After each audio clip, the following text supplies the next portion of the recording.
आज के लेक्चर में हम एडिटिव रूल्स यानी कि mutually exclusive and not mutually exclusive की एक्सरसाइज देखेंगे, जो कि हम ले रहे हैं probability and statistics for engineers and scientist book है, 9th एडिशन है और वॉलपुल की बुक है ये।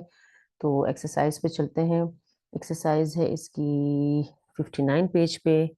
ठीक है, पेज हम इसका लेते हैं। ठीक है, ये हमारे पास एक्सरसाइज आ गई है इसकी। अच्छा, एक्सरसाइज का क्वेश्चन देखते हैं, स्टार्ट करते हैं इसे।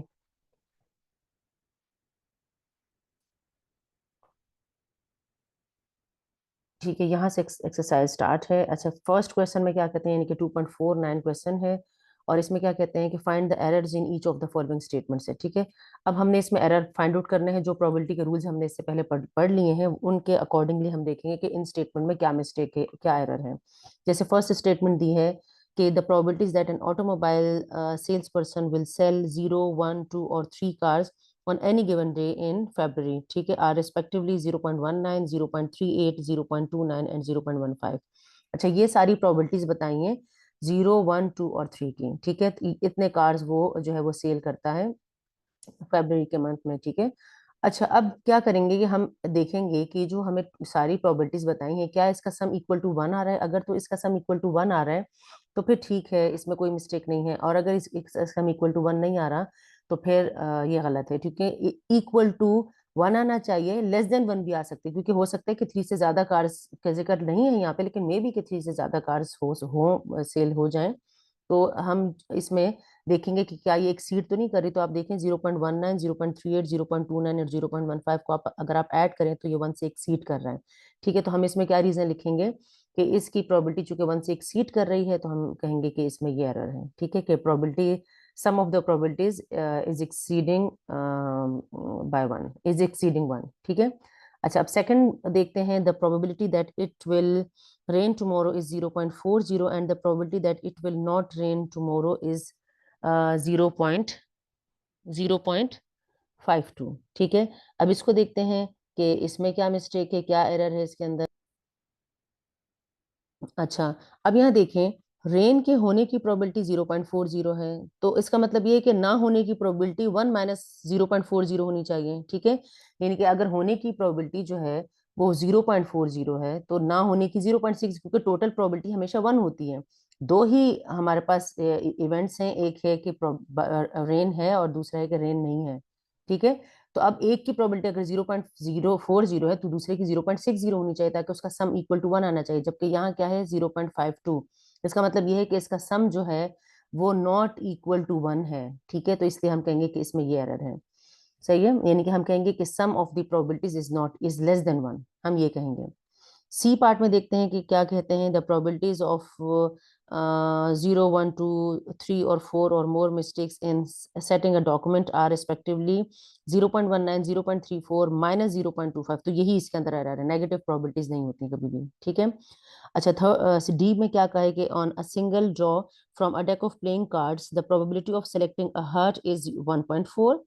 the probability of selecting a black card is 1 upon 2 and the probability of selecting both a heart and black card is 1 upon 8। अच्छा, हार्ट कार्ड जो है वो मैंने आप लोगों को बताया था कि हार्ट कार्ड जो है वो रेड कलर का होता है, ब्लैक कलर का नहीं होता। और इन्होंने एक इस चीज की प्रोबेबिलिटी बताई है, probability of heart and black, यानी कि probability of heart intersection black की प्रोबेबिलिटी बताई है। तो probability of black and heart card की प्रोबेबिलिटी 0 होती है, क्योंकि ऐसा ये वो इवेंट है जो कि हो ही नहीं सकता। ठीक है, यानी कि एम्प्टी इवेंट है ये, यानी कि कोई भी कार्ड जो है वो हर्ट अगर है तो वो ब्लैक नहीं होगा, और अगर ब्लैक है तो वो हर्ट नहीं होगा। ब्लैक कार्ड जो है वो सिर्फ क्लब होते हैं और स्पेड कार्ड्स होते हैं। ठीक है, डायमंड और हर्ट कार्ड जो है वो रेड कलर के होते हैं। तो इनकी प्रोबेबिलिटीज 1/8 जो लिखी है, ये इसके अंदर एरर, ये 1/8 नहीं हो सकती। ठीक है, अच्छा, नेक्स्ट क्वेश्चन जो है ये इस चैप्टर के बिल्कुल जो फर्स्ट एक्सरसाइज है उसकी एक्सरसाइज 2.8 का है, तो इसको हम छोड़ देंगे क्योंकि ये उससे रिलेटेड है। अच्छा, यहाँ पर देखते हैं 2.51, देखते हैं कि 2.51 में क्या कहते हैं। अच्छा, 2.51 में क्या है कि a box contains 500 envelopes of which 75 contains $100 in cash, 150 contains $25 and 275 contains $10। ठीक है, टोटल 500 envelopes है जिसमें बताया है कि $100 $25 और कितना $10 का कैश है, और बताया कि कितने कितने एनवेलप्स में किस किस डॉलर कौन कौन से डॉलर्स हैं. An envelope may be purchased for $25. What is the sample space for the different amounts of money? Assign probabilities to the sample points and then find the probability that the first envelope purchased contains less than $100. ठीक है, तो इसे हम करते हैं अभी solve. अच्छा, सबसे पहले हम इसका सैंपल स्पेस बनाते हैं. हम कहेंगे कि सैंपल स्पेस इसका क्या है, इन्होंने कहा है कि सैंपल स्पेस बनाए. What is the sample space for the different amount of money. तो सैंपल स्पेस क्या बनेगा हमारे पास, क्या सैंपल स्पेस है. हम कहेंगे कि सैंपल स्पेस किस किस का है. $100 है हमारे पास, $25 हैं, और कितने डॉलर है, $10 है. तो हमारे पास जो सैंपल स्पेस बनेगा वो किसका बनेगा, $10. अच्छा, डॉलर्स का भी साथ लगाते हैं. हम कहेंगे कि $10 हैं, और $25 हैं, और $100 हैं. ये हमारा sample space total amount of money का जो है वो सैंपल स्पेस बनाना है. तो यही तीन सैंपल स्पेस में आते हैं. ठीक है, इन इनवेलप्स में इन तीन तरह के डिफरेंट टाइप्स ऑफ डॉलर्स हैं. फिर क्या कहते हैं, assign the probabilities to the sample points and then find. अच्छा, पहले ये वाला पार्ट कर लेते हैं. Assign probabilities to the sample points. इन सैंपल पॉइंट्स को प्रोबेबिलिटीज असाइन करते हैं. 10 का देखते हैं कि 10 की प्रोबेबिलिटी क्या बनेगी. 10 की प्रोबेबिलिटी क्या बनेगी, कितने इन्वेलप्स ऐसे हैं जिसमें $10 हैं, तो $10 275 ऐसे इन्वेलप्स हैं जिसमें $10 का अमाउंट है, यानी $10 है उसके अंदर. ठीक है, तो हम क्या कहेंगे, और टोटल इन्वेलप्स हैं 500. तो हम कहेंगे कि जो 10 की प्रोबेबिलिटी है, यानी कि प्रोबेबिलिटी ऑफ $10 जो है वो क्या है, हमने सबको प्रोबेबिलिटीज भी असाइन करनी है. वो कितनी है, 275/500. ठीक है, फिर दूसरे की बतानी है probability of $25. 25 is equal to $25 कितने में है, $25 जो है 150 इनवेलप्स में है, तो 150/500. ठीक है, और तीसरे की भी बतानी है, इनके $100 की बतानी है. तो हम यहाँ लिख देते हैं, हम लिखेंगे कि प्रोबेबिलिटी ऑफ $100 क्या है. $100 कितने इनवेलप्स में, 75 इनवेलप्स में है, तो 75/500 आ जाएगी. ठीक है, ये हमारे पास तीनों की प्रोबेबिलिटीज आ जाएंगी. पहले हमने सैंपल स्पेस बनाया, और फिर सैंपल स्पेस के हर आउटकम को हमने प्रोबेबिलिटीज असाइन कर दी. क्या पूछते हैं, then find the probability that the first envelope purchased contains less than $100.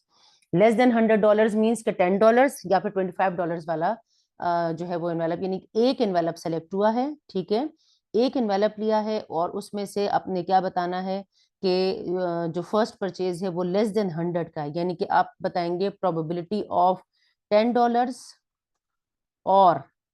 ठीक है, इस तरह से लिखते हैं, हम इसे पूरा लिखते हैं फॉर्मूला इसका, और यानी कि यूनियन. ठीक है, और $25.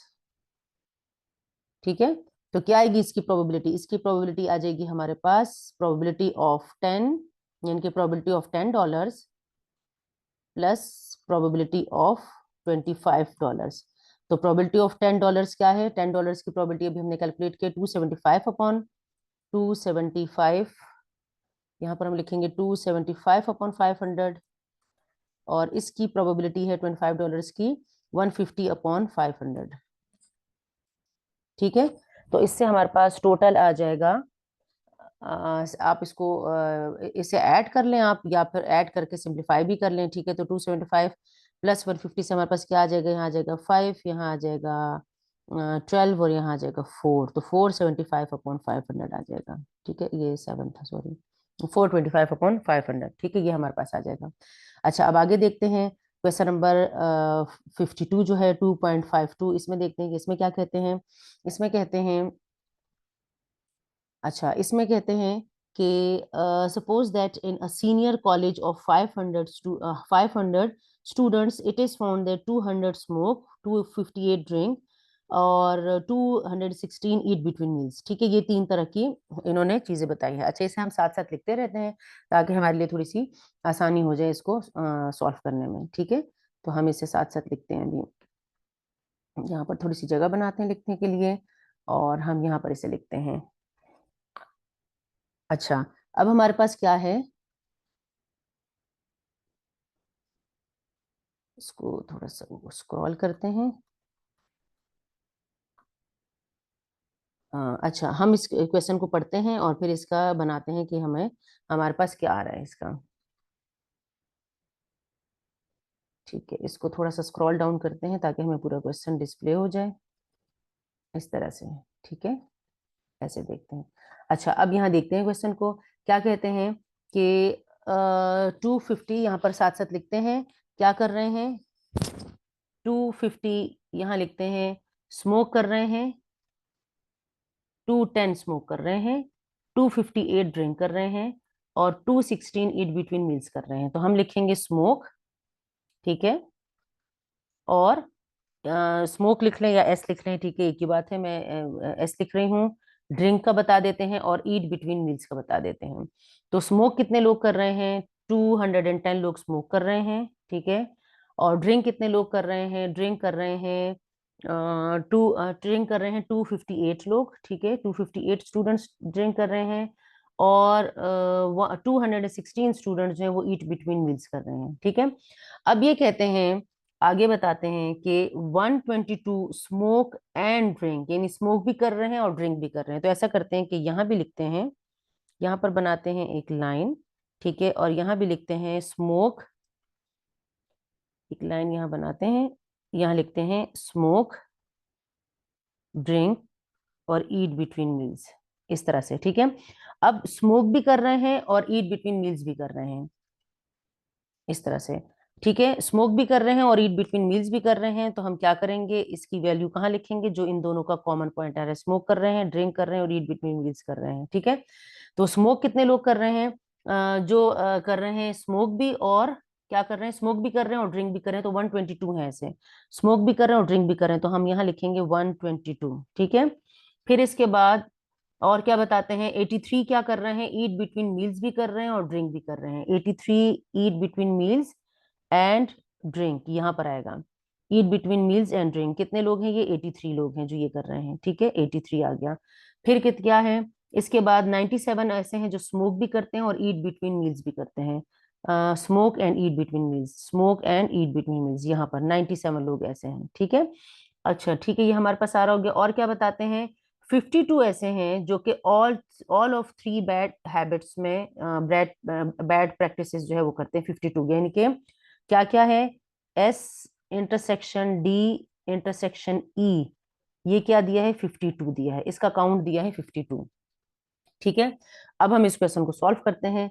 क्या हमसे पूछा है? पहला इन्होंने कहा है कि what is the probability if a member of this senior class is selected at random, find the probability that the student smokes but does not drink alcoholic, ठीक है।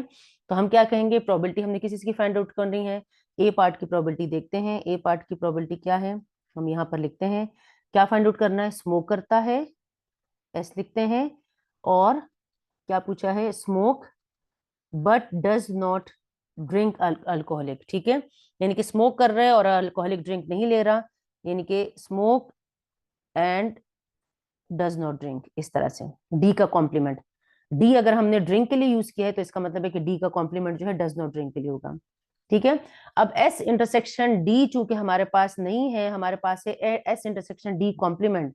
तो आप ये बात याद रखें, ये फॉर्मूला आप याद रखें कि जब भी आपके पास ए इंटरसेक्शन बी कॉम्प्लीमेंट आएगा तो आपने ये, हमें इक्वल होता है, ये रूल्स हैं कि ये इक्वल होता है A minus A intersection B के, ये इसके इक्वल होता है A minus A intersection B के, ठीक है। A intersection B complement equal होता है A minus A intersection B के। तो आप इसके साथ प्रोबेबिलिटीज लगा दें तो ये आ जाएगा probability of A intersection B complement जो है वो probability of A minus probability of A intersection B के इक्वल होते हैं। तो अब इसको इसी फॉर्मूले के अकॉर्डिंगली एक्सपेंड करते हैं।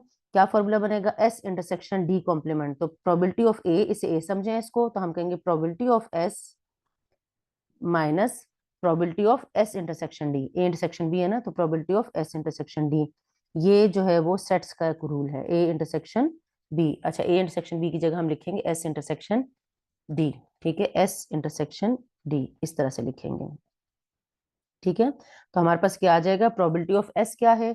प्रोबेबिलिटी ऑफ एस मींस के जो एस हैं, टोटल एस कितने हैं? 210 है, 210 है। जो एस का मतलब ये कि जो सिर्फ स्मोक करते हैं, तो 210 ऐसे स्टूडेंट्स हैं जो स्मोक करते हैं, तो हम कहेंगे कि 210 डिवाइडेड बाय क्या आएगा, 500 आएगा। ठीक है, हम इस तरह से लिखेंगे 210 डिवाइडेड बाय 500 माइनस, फिर क्या है, probability of S intersection D. S intersection D ढूंढते हैं, कहाँ है एस इंटरसेक्शन डी, यानी कि जो एस भी है और डी भी है, जो स्मोक भी करते हैं ड्रिंक भी करते हैं, वो 122 है। तो आ जाएगा 122 अपॉन 500। अपॉन 500 इसलिए लिख लूँ कि number of outcomes in the sample space is 500 and number of outcomes in this event यानी कि एस इंटरसेक्शन डी इज 122। और ये कैसे, number of outcomes in the sample space is 400 and number of outcomes in event S यानी कि जो smoke कर रहे हैं वो है 210। ठीक है, तो आप इसे सॉल्व कर लें और सिंप्लीफाई कर लें, तो आपके पास आ जाएगा 88 अपॉन 500। आप उसे फर्दर सिंप्लीफाई कर लें। ठीक है, 88 अपॉन 500, ये हमारे पास इसकी प्रोबेबिलिटी आ जाएगी। ये ए पार्ट हो गया हमारे पास। अब बी पार्ट को देखते हैं। बी पार्ट में क्या कहा है इन्होंने, बी पार्ट में कहते हैं कि ईट्स बिटवीन मील्स, ये प्रोबेबिलिटी फाइंड आउट करनी है। ईट्स बिटवीन मील्स साथ साथ लिखते रहते हैं, क्या फाइंड आउट करना है, प्रोबेबिलिटी फाइंड आउट करनी है ईट बिटवीन मील्स की, एंड यानी कि intersection drink but does not smoke, drink करते हैं बट डज नॉट स्मोक यानी कि एस कॉम्प्लीमेंट, इस तरह से। ई इंटरसेक्शन डी यानी कि ईट ईट बिटवीन मील्स करते हैं, ड्रिंक करते हैं बट डज नॉट स्मोक करते हैं। ठीक है, अब आप यूं समझ लें कि ये आपके पास पूरा ए है और ये बी है, एस कॉम्प्लीमेंट बी है। कॉम्प्लीमेंट से पहले वाले को पूरे को ए समझना है, तभी आप ये जो है इंटरसेक्शन का रूल अप्लाई कर सकते हैं। ठीक है, इस पूरे को ए समझें। तो अगर हम इसे पूरे को ए समझते हैं तो क्या होगा, प्रोबेबिलिटी ऑफ यहाँ क्या आ जाएगा, ई इंटरसेक्शन डी। ठीक है, और यहाँ क्या आ जाएगा, probability of E intersection D intersection ऐसा आ जाएगा। ठीक है, तो हम अब इसे लिखते हैं। यहाँ पर हम लिखते हैं कि हमारे पास क्या आएगा, यहाँ यहाँ लिखते हैं बी पार्ट, हम इसका सॉल्व करते हैं। यहाँ पर बी पार्ट में हमारे पास आएगा प्रोबेबिलिटी ऑफ, हमने क्या फाइंड आउट करना है, probability of E intersection D intersection S complement find out करना है। तो ये इसका फॉर्मूला हमारे पास बनेगा probability of E intersection D, यानी कि इस ये पूरा ए हो गया, ये पूरा ए है और इसे आप बी समझ लें। ठीक है, तो ये probability of A minus probability of A intersection B, तो ये ए इंटरसेक्शन बी ये पूरा आएगा। ठीक है, बी जो है वो बी कॉम्प्लीमेंट नहीं होगा, बी होगा सिर्फ। ठीक है, तो probability of E intersection D intersection S, अब इन सब की प्रोबेबिलिटीज हमारे पास हैं तो हम इसमें यहाँ लगा देंगे। ई इंटरसेक्शन डी क्या है, ई इंटरसेक्शन डी का मतलब है कि ई यानी कि ईट बिटवीन मील्स एंड ड्रिंक, तो ये है 83। ठीक है, तो हमारे पास इसकी प्रोबेबिलिटी आ जाएगी 83 upon 500 minus probability of E intersection D intersection S, तो ये यानी कि जो तीनों काम करते हैं तो वो क्या है, वो 52 है। तो हमारे पास आ जाएगा 52 अपॉन 500। ठीक है, आप इससे सिंप्लीफाई कर लें तो आपके पास आ जाएगा 31 अपॉन 500, ये आपके पास आ जाएगा बी का आंसर। ठीक है, सी पार्ट में क्या कहते हैं, neither smoke no nor eats between meals. ठीक है, यानी कि स्मोक भी नहीं करते और ईट बिटवीन मील्स भी नहीं करते। सही है, तो आप यूं समझ लें कि और वाला ईदर और वाला है ना, तो और वाले के लिए हम क्या इस्तेमाल करते हैं, यानी हमने फाइंड आउट करना है प्रोबेबिलिटी ऑफ स्मोक और यूनियन, यानी कि स्मोक और ईट बिटवीन मील्स का कॉम्प्लीमेंट। नॉर लगा है ना, और की जब बजाय क्या लगा, नॉर लगा है, तो और के लिए हम यूनियन यूज करते हैं, तो यूनियन ही यूज करेंगे लेकिन ऊपर कॉम्प्लीमेंट, नॉर की वजह से कॉम्प्लीमेंट नहीं, यानी कि नेगेशन आ गई है तो कॉम्प्लीमेंट लगा देंगे। ठीक है, तो हम इसको भी सॉल्व कर लेते हैं। अभी सी पार्ट क्या होगा, probability of S intersection E complement है। ठीक, एस इंटरसेक्शन ई का होल कॉम्प्लीमेंट है, एस यूनियन का, सॉरी, एस यूनियन ई का होल कॉम्प्लीमेंट है। और ये हमारे पास कैसे आएगा, 1 minus probability of S union E, whole complement तो मेरे पास नहीं है तो मैं एस यूनियन ई से फाइंड आउट करूंगी, 1 माइनस एस यूनियन ई। ठीक है, जो मैंने आप लोगों को कॉम्प्लीमेंट्री जो अपने लास्ट लेक्चर में जो है कॉम्प्लीमेंट्री इवेंट बताए थे। ठीक है, तो ये कॉम्प्लीमेंट्री इवेंट है, तो हम क्या करेंगे, 1 minus probability of S union E. ठीक है, एस यूनियन ई का मतलब क्या हुआ, एस यूनियन ई को हम एस यूनियन ई वाले फॉर्मूले से एक्सपेंड करेंगे। एस यूनियन ई का क्या फॉर्मूला बनेगा, यहाँ पर हम फॉर्मूला लिखते हैं इसका प्रोबेबिलिटी, क्योंकि देखो एस यूनियन ई की तो प्रोबेबिलिटी यहाँ पर नहीं है, एस यूनियन ई का तो इंटरसेक्शन का बताया है, यूनियन का तो नहीं बताया। तो हम इसे किससे खोलेंगे, ये म्यूचुअल एक्सक्लूसिव है या नॉट म्यूचुअल एक्सक्लूसिव है, ये नॉट म्यूचुअल एक्सक्लूसिव है। नॉट म्यूचुअल एक्सक्लूसिव इसलिए है क्योंकि जो लोग स्मोक करते हैं वो ईट बिटवीन मील्स भी कर रहे हैं। ठीक है, यह बताया हुआ है क्वेश्चन में, तो यानी कि इनका इंटरसेक्शन एम्प्टी नहीं है एस और ई का। तो इसलिए ये दोनों एडिटिव रूल लगेगा इस पर, और दोनों नॉट म्यूचुअली एक्सक्लूसिव हैं, तो probability of S plus probability of E minus probability of S intersection ई, ये फॉर्मूला बनेगा हमारे पास। ठीक है, तो हम इसे एक्सपेंड करते हैं अभी।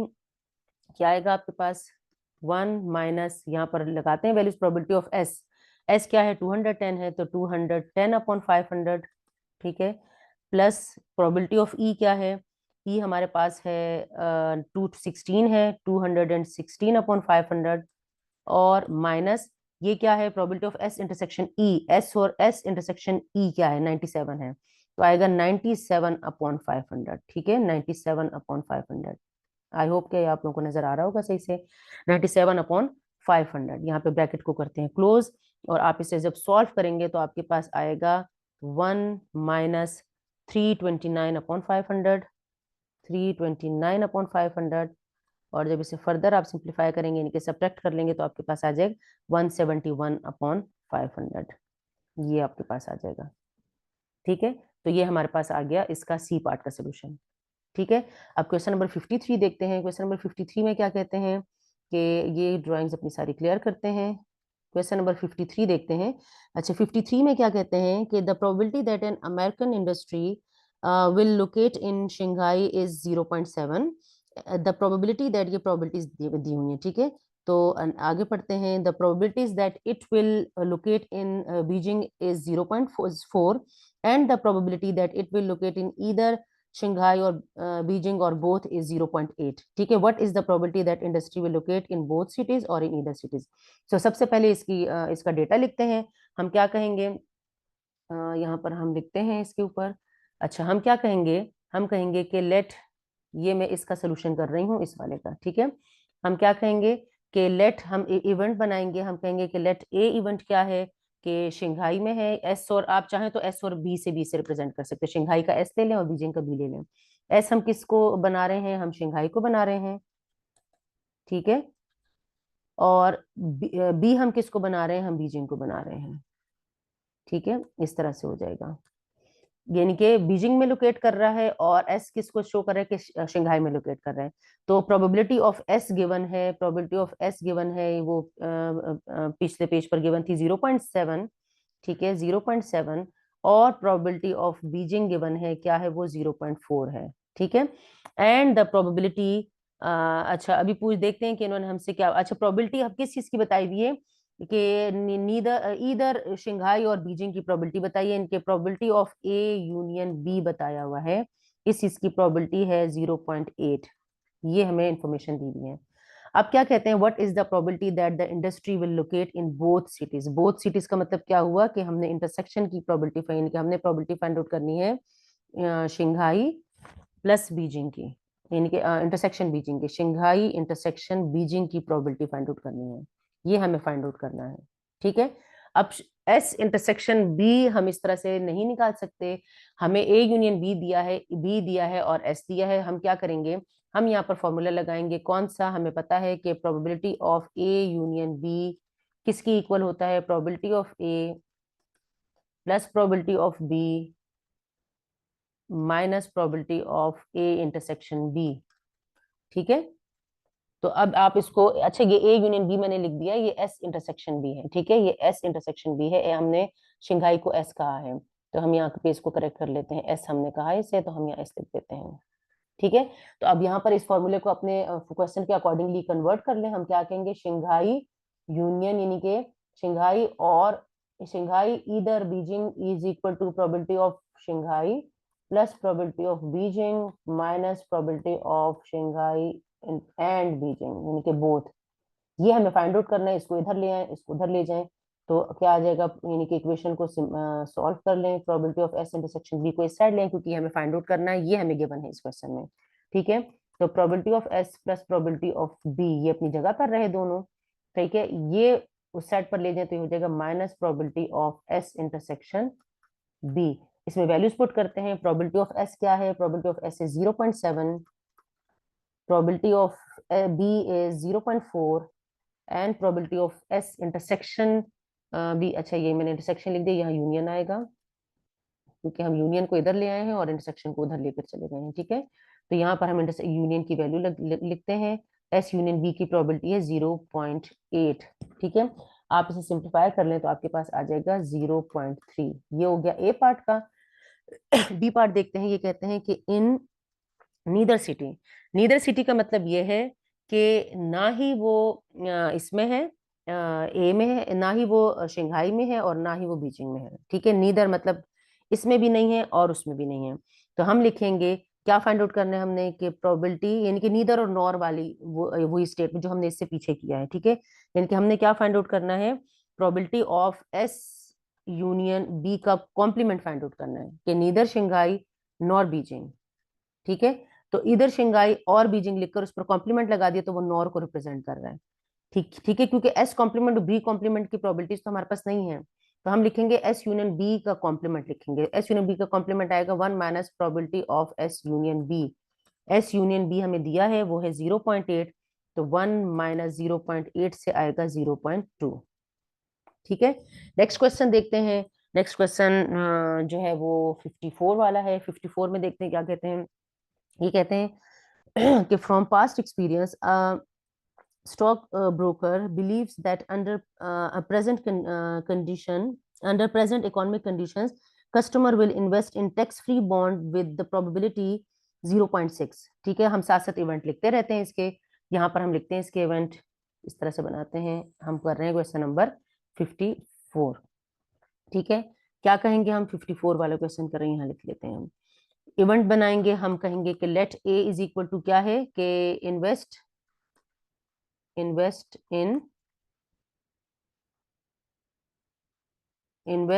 क्या है, टैक्स फ्री बॉन्ड में। टैक्स फ्री बॉन्ड में इन्वेस्ट करेगा, इस बात की प्रोबेबिलिटी है 0.6। तो हम कहेंगे invest in tax free bond.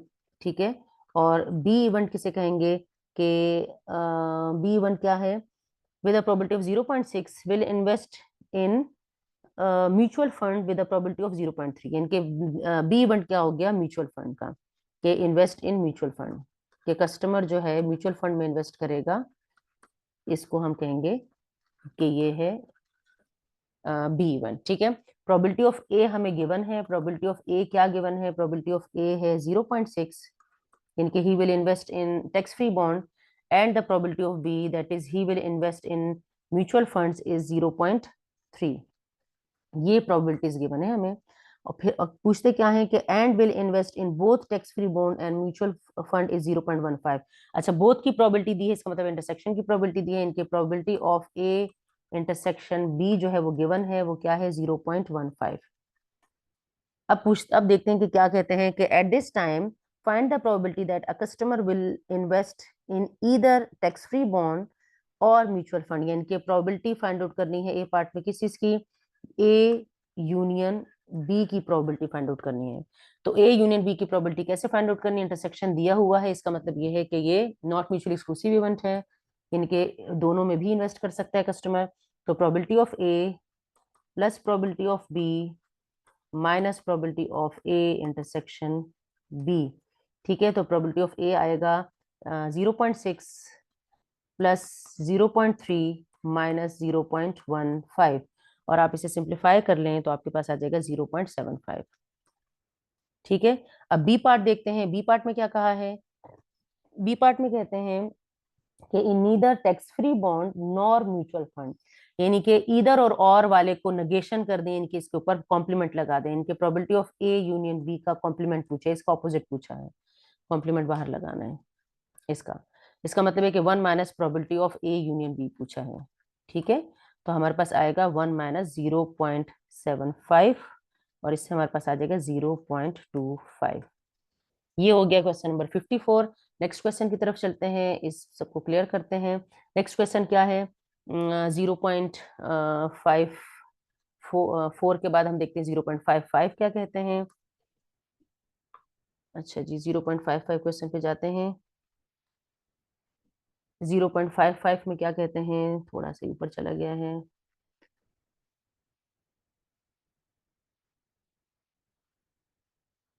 अच्छा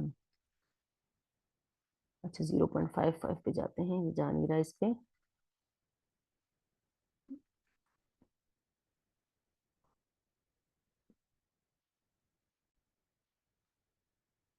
अच्छा 0.55 2.55 क्वेश्चन क्या है कि if each coded item in a catalogue, इसको जरा ध्यान से देखिएगा, ये थोड़ा सा डिफरेंट क्वेश्चन है। In each coded item in a catalog begins with 3 distinct letters followed by 4 distinct non-zero digits, ठीक है। Find the probability of randomly selecting one of these coded items with the first letter a vowel and the last digit even, ठीक है।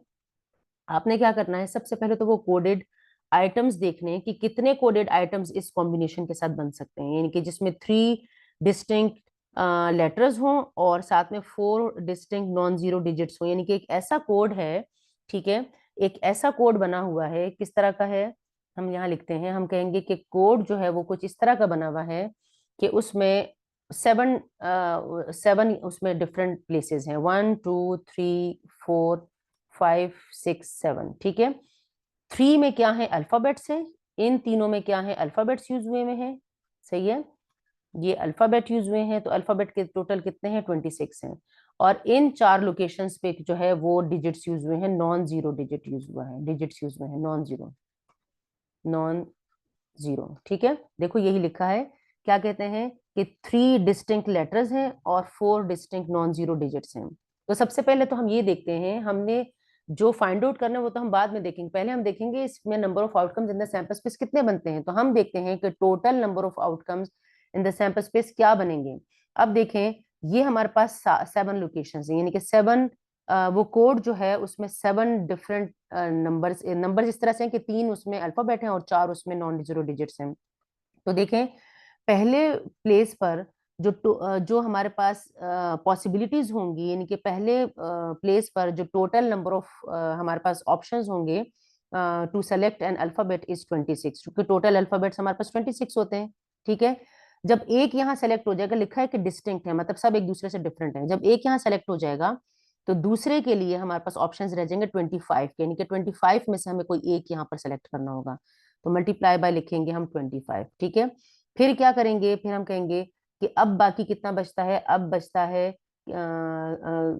24 बचते हैं, बाकी 2 यहाँ select हो गए, 24 बचते हैं। फर्स्ट 3 प्लेसेस पर क्या है, अल्फाबेट्स हैं, तो अब कितने अल्फाबेट्स बचते हैं, 24 अल्फाबेट्स मेरे पास बचते हैं, तो मैं यहाँ लिखूंगी 24, यानी कि पहले अल्फाबेट की सिलेक्शन के लिए 26 का ऑप्शन है मेरे पास, क्योंकि total number of alphabets are 26।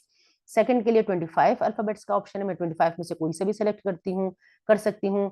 Third के लिए 24 का ऑप्शन है मेरे पास, 24 में से मैं कोई से भी सिलेक्ट कर सकती हूँ, ठीक है। ये बिल्कुल आप इसे ये समझें कि 26C1 25C1 और 24C1 कर रही हूँ और मल्टीप्लाई कर रही हूँ, ठीक है।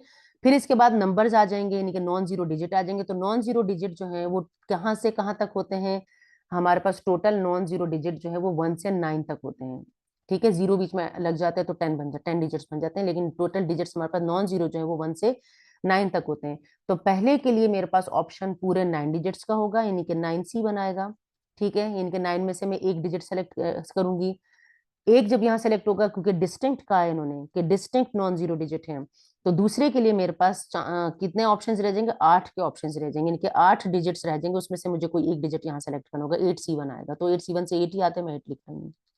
नेक्स्ट डिजिट के लिए 6 नंबर पे जो आएगा, 6 लोकेशन पे जो आएगा, अब मेरे पास ऑप्शन रह जाएंगे सिर्फ 7 डिजिट्स के, 7 रिमेनिंग डिजिट्स में से मैं कोई एक डिजिट यहाँ सेलेक्ट करूंगी, ठीक है।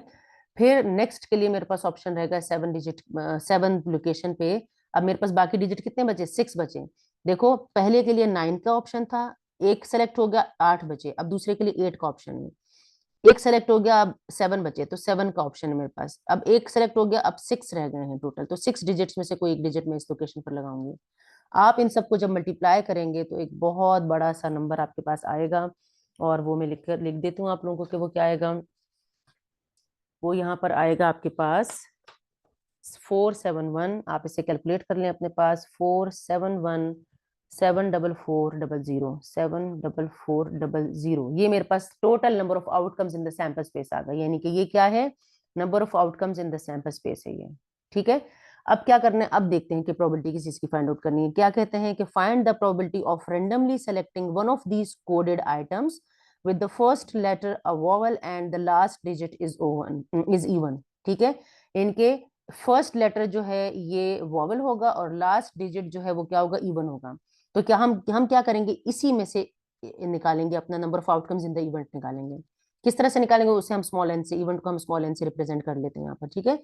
अच्छा यहाँ पर वैसे तो कैपिटल एन से रिप्रेजेंट होता है, लेकिन number of outcomes in the event है, तो मैं इसको आप इससे रिप्रेजेंट कर रही हूँ। आप चाहें तो number of outcomes in the code लिख दें, इस तरह से लिख दें, number of outcomes in the selected code, selected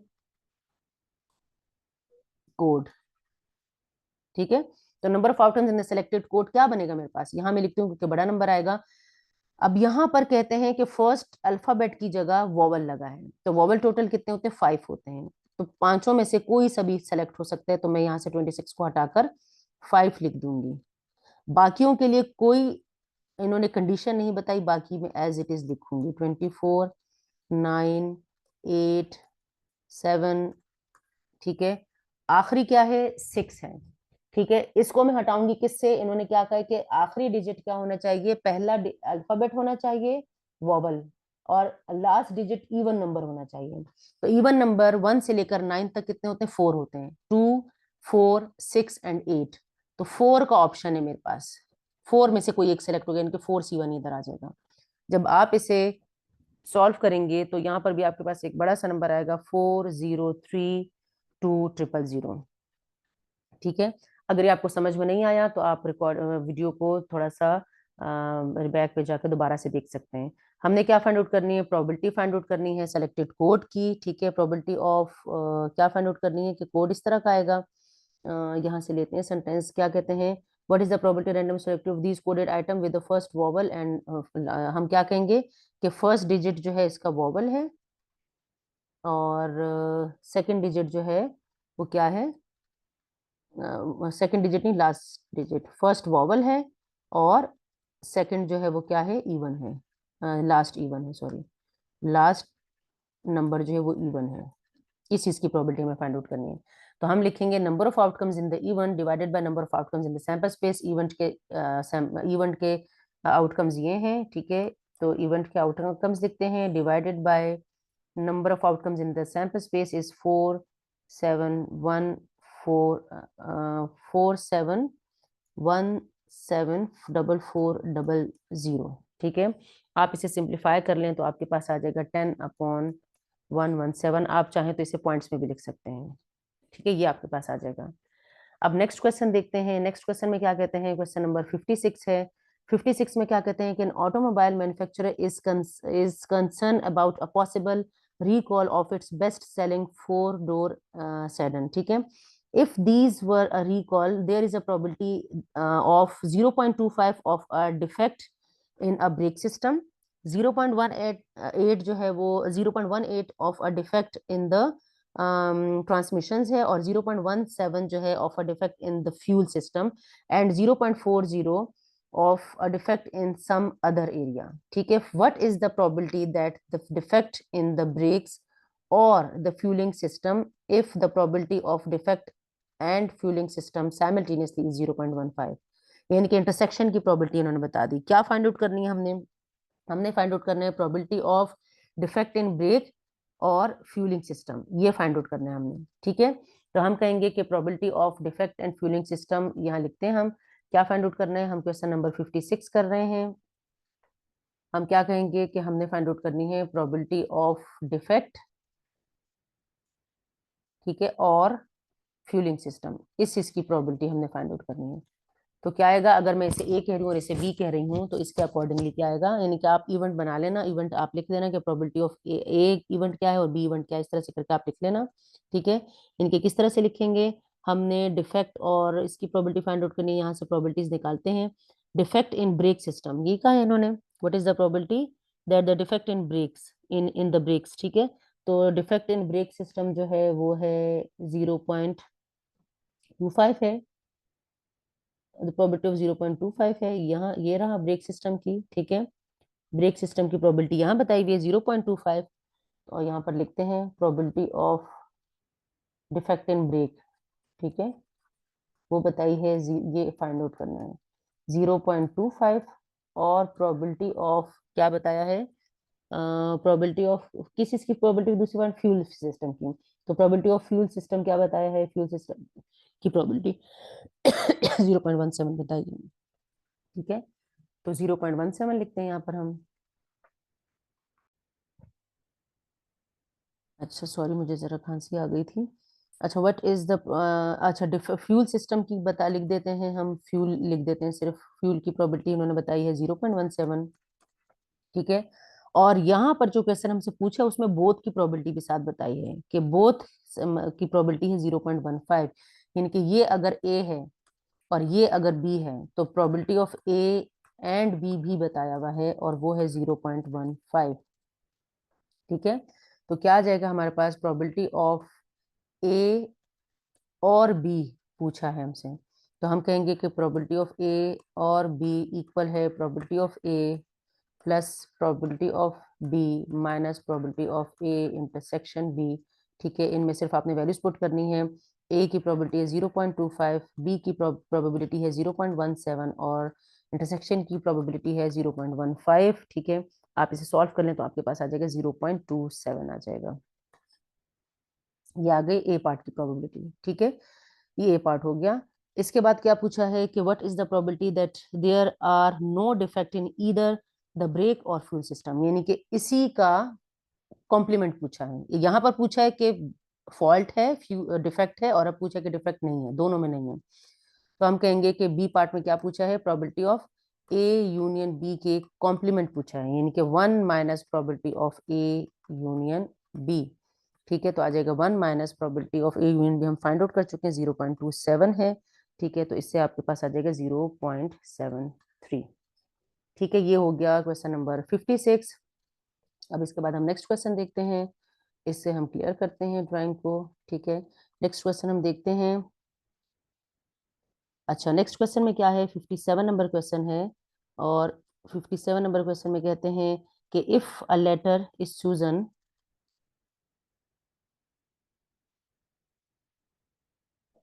कहाँ चला गया क्वेश्चन, 57 नंबर, अच्छा ये रहा 57 नंबर, ये रहा। ठीक है, 57 नंबर में क्या कहते हैं कि इफ, ओहो,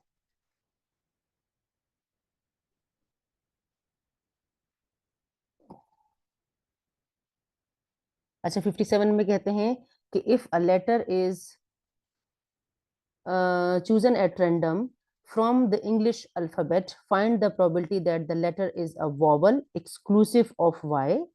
ठीक है, अच्छा वॉवल एक्सक्लूसिव ऑफ वाई पूछा है। अब वॉवल में देखें, वाई आता ही नहीं है। ठीक है, जब हम वॉवल की बात करते हैं तो वॉवल में वाई नहीं आता। तो वॉवल टोटल कितने होते हैं, 5 होते हैं। मैं डायरेक्ट इनकी प्रोबेबिलिटीज बता देती हूँ। Number of outcomes in the event, इसमें क्या हो जाएगा, हम क्वेश्चन नंबर 57 कर रहे हैं। Number of outcomes in the sample space हो जाएगा 26, टोटल 26 लेटर्स होते हैं। और number of outcomes in event A कह देते हैं हम कहेंगे कि let A is equal to, क्या है कि letter is a vowel, letter is a vowel. ठीक है, तो number of outcomes in A क्या आ जाएगा, number of outcomes in event A आ जाएगा 5, क्योंकि 5 वॉवल्स होते हैं। इन्होंने एक्सक्लूसिव ऑफ वाई का है, लेकिन वाई उसमें होता ही नहीं है वॉवल्स में। ठीक है, तो प्रोबेबिलिटी ऑफ ए क्या हो जाएगी, 5/26, ये इसकी प्रोबेबिलिटी आ जाएगी। बी पार्ट को देखते हैं। बी पार्ट है, is the letter is listed somewhere ahead of the letter J. ठीक है, हम देखते हैं कि जे को कितने लेटर्स फॉलो करते हैं। जे से पहले जो है वो 9 अल्फाबेट्स आते हैं, यानी कि ABCDEF तक हमारे पास आता है। तो जे से पहले जो है वो हमारे पास 9 अल्फाबेट्स आते हैं। तो हम कहेंगे कि इसकी प्रोबेबिलिटी जो है वो 9 है। हम कहेंगे कि आप इवेंट को नाम दे दें, इवेंट कहें कि बी है। ठीक है, इवेंट कहें कि वो बी है। आप कहें कि let B is equal to ahead of letter J, इस तरह से आप कहेंगे B is equal to ahead of letter J. तो number of outcomes in B कितने बन जाएंगे, 9 बन जाएंगे। ठीक है, क्योंकि देखें ABCDEFGHI, ठीक है, आई तक आता है, तो 9 टोटल अल्फाबेट्स आते हैं। तो प्रोबेबिलिटी ऑफ बी क्या हो जाएगी, प्रोबेबिलिटी ऑफ बी हो जाएगी 9/26 सॉरी। ठीक है, अब सी को देखते हैं। सी में क्या कहते हैं, is listed somewhere after the letter G. तो जी के बाद जो है वो टोटल 19 अल्फाबेट्स हमारे पास आते हैं। ठीक है, तो आपने क्या कहना है, आप कहना है कि let C is equal to after the letter G, यानी कि alphabet is after the letter G. C event को आपने ये कहना है। और प्रोबेबिलिटी ऑफ सी क्या आ जाएगी, प्रोबेबिलिटी ऑफ सी आ जाएगा आपके पास 19 है टोटल, तो 19/26 आ जाएगा। ठीक है, ये आ जाएगी इसकी प्रोबेबिलिटी। 58 वाला देखते हैं। 58 में कहते हैं a pair of dice, fair dice is tossed, find the probability of getting a total of 8। Total of 8 की पहले प्रोबेबिलिटी फाइंड आउट करते हैं। हम सबसे पहले क्या बनाएंगे, हम सबसे पहले इसके लिए सेट्स बनाएंगे। ठीक है, हमें जब हम डाइस की प्रोबेबिलिटी फाइंड आउट करते हैं तो हम सेट बनाते हैं। आपने प्रीवियस लेक्चर्स मेरे देखे होंगे, उसमें मैंने आप लोगों को बताया। ठीक है, तो हम पहले सेट बनाते हैं इनके। सबसे पहले तो हम देखते हैं कि हमारे पास आउटकम्स जो फेयर डाइस में कितने आउटकम्स आते हैं when a pair of dice is toss. तो पेयर ऑफ डाइस का मतलब 2 डाइस आर टॉस। तो जब 2 डाइस जो है वो टॉस होते हैं तो हमारे पास कितने आउटकम्स आते हैं, हम यहाँ पर लिख लेते हैं 3 4 5 6। और यहाँ पर भी लिखते हैं 1 2 3 4 5 6। यहाँ पर आएगा 1 1, यहाँ आएगा 1 2 1 3 1 4, थोड़ा सा जल्दी लिखते हैं इसको, 1 6। यहाँ आएगा 2 1 2 2 2 3 2 4 2 5 2 6, और 3 1 3 2 3 3 3 4 3 5 3 6। यहाँ आएगा 4 1 4 2 4 3 4 4 4 5 4 6, और यहाँ आएगा 5 1 5 2 5 3 5 4 5 5 5 6, और लास्ट होगा 6 1 6 2 6 3 6 4 6 5 और 6 6। ठीक है, अगर आपको याद है ये तो आप बेशक ना बनाएं, और अगर नहीं याद तो आपने इसे पहले बना लेना है अपने पास, ताकि आपको जो है वो सिलेक्शन में आसानी हो जाए कि आपने कौन कौन से इवेंट, जो आपके आउटकम्स कौन कौन से आएंगे इवेंट में। अब हम देखते हैं कि अच्छा, number of outcomes in the sample space हो गए 36। ठीक है, when pair of dice is tossed, number of outcomes in the sample space is 36। क्या फाइंड आउट करना है, टोटल ऑफ 8। तो टोटल ऑफ 8 किस किस से बनता है, तो यहाँ देखिए 2 4। ठीक है, 2 4 से बनता है 8, सॉरी 2 4 से नहीं, 2 6 से बनता है 8, 3 5 से बनता है 8, 4 4 से बनता है, 5 3 से बनता है, 6 2 से बनता है। इनके ये वाले जितने भी हैं, ये जो डायगोनल में हमारे पास आ रहे हैं, ये वाले आपने लेने हैं सारे। ठीक है, इस तरह से ये वाले, एक हो जाएगा 2 6, फिर होगा 3 5, फिर होगा 4 4, फिर होगा 5 3 और 6 2।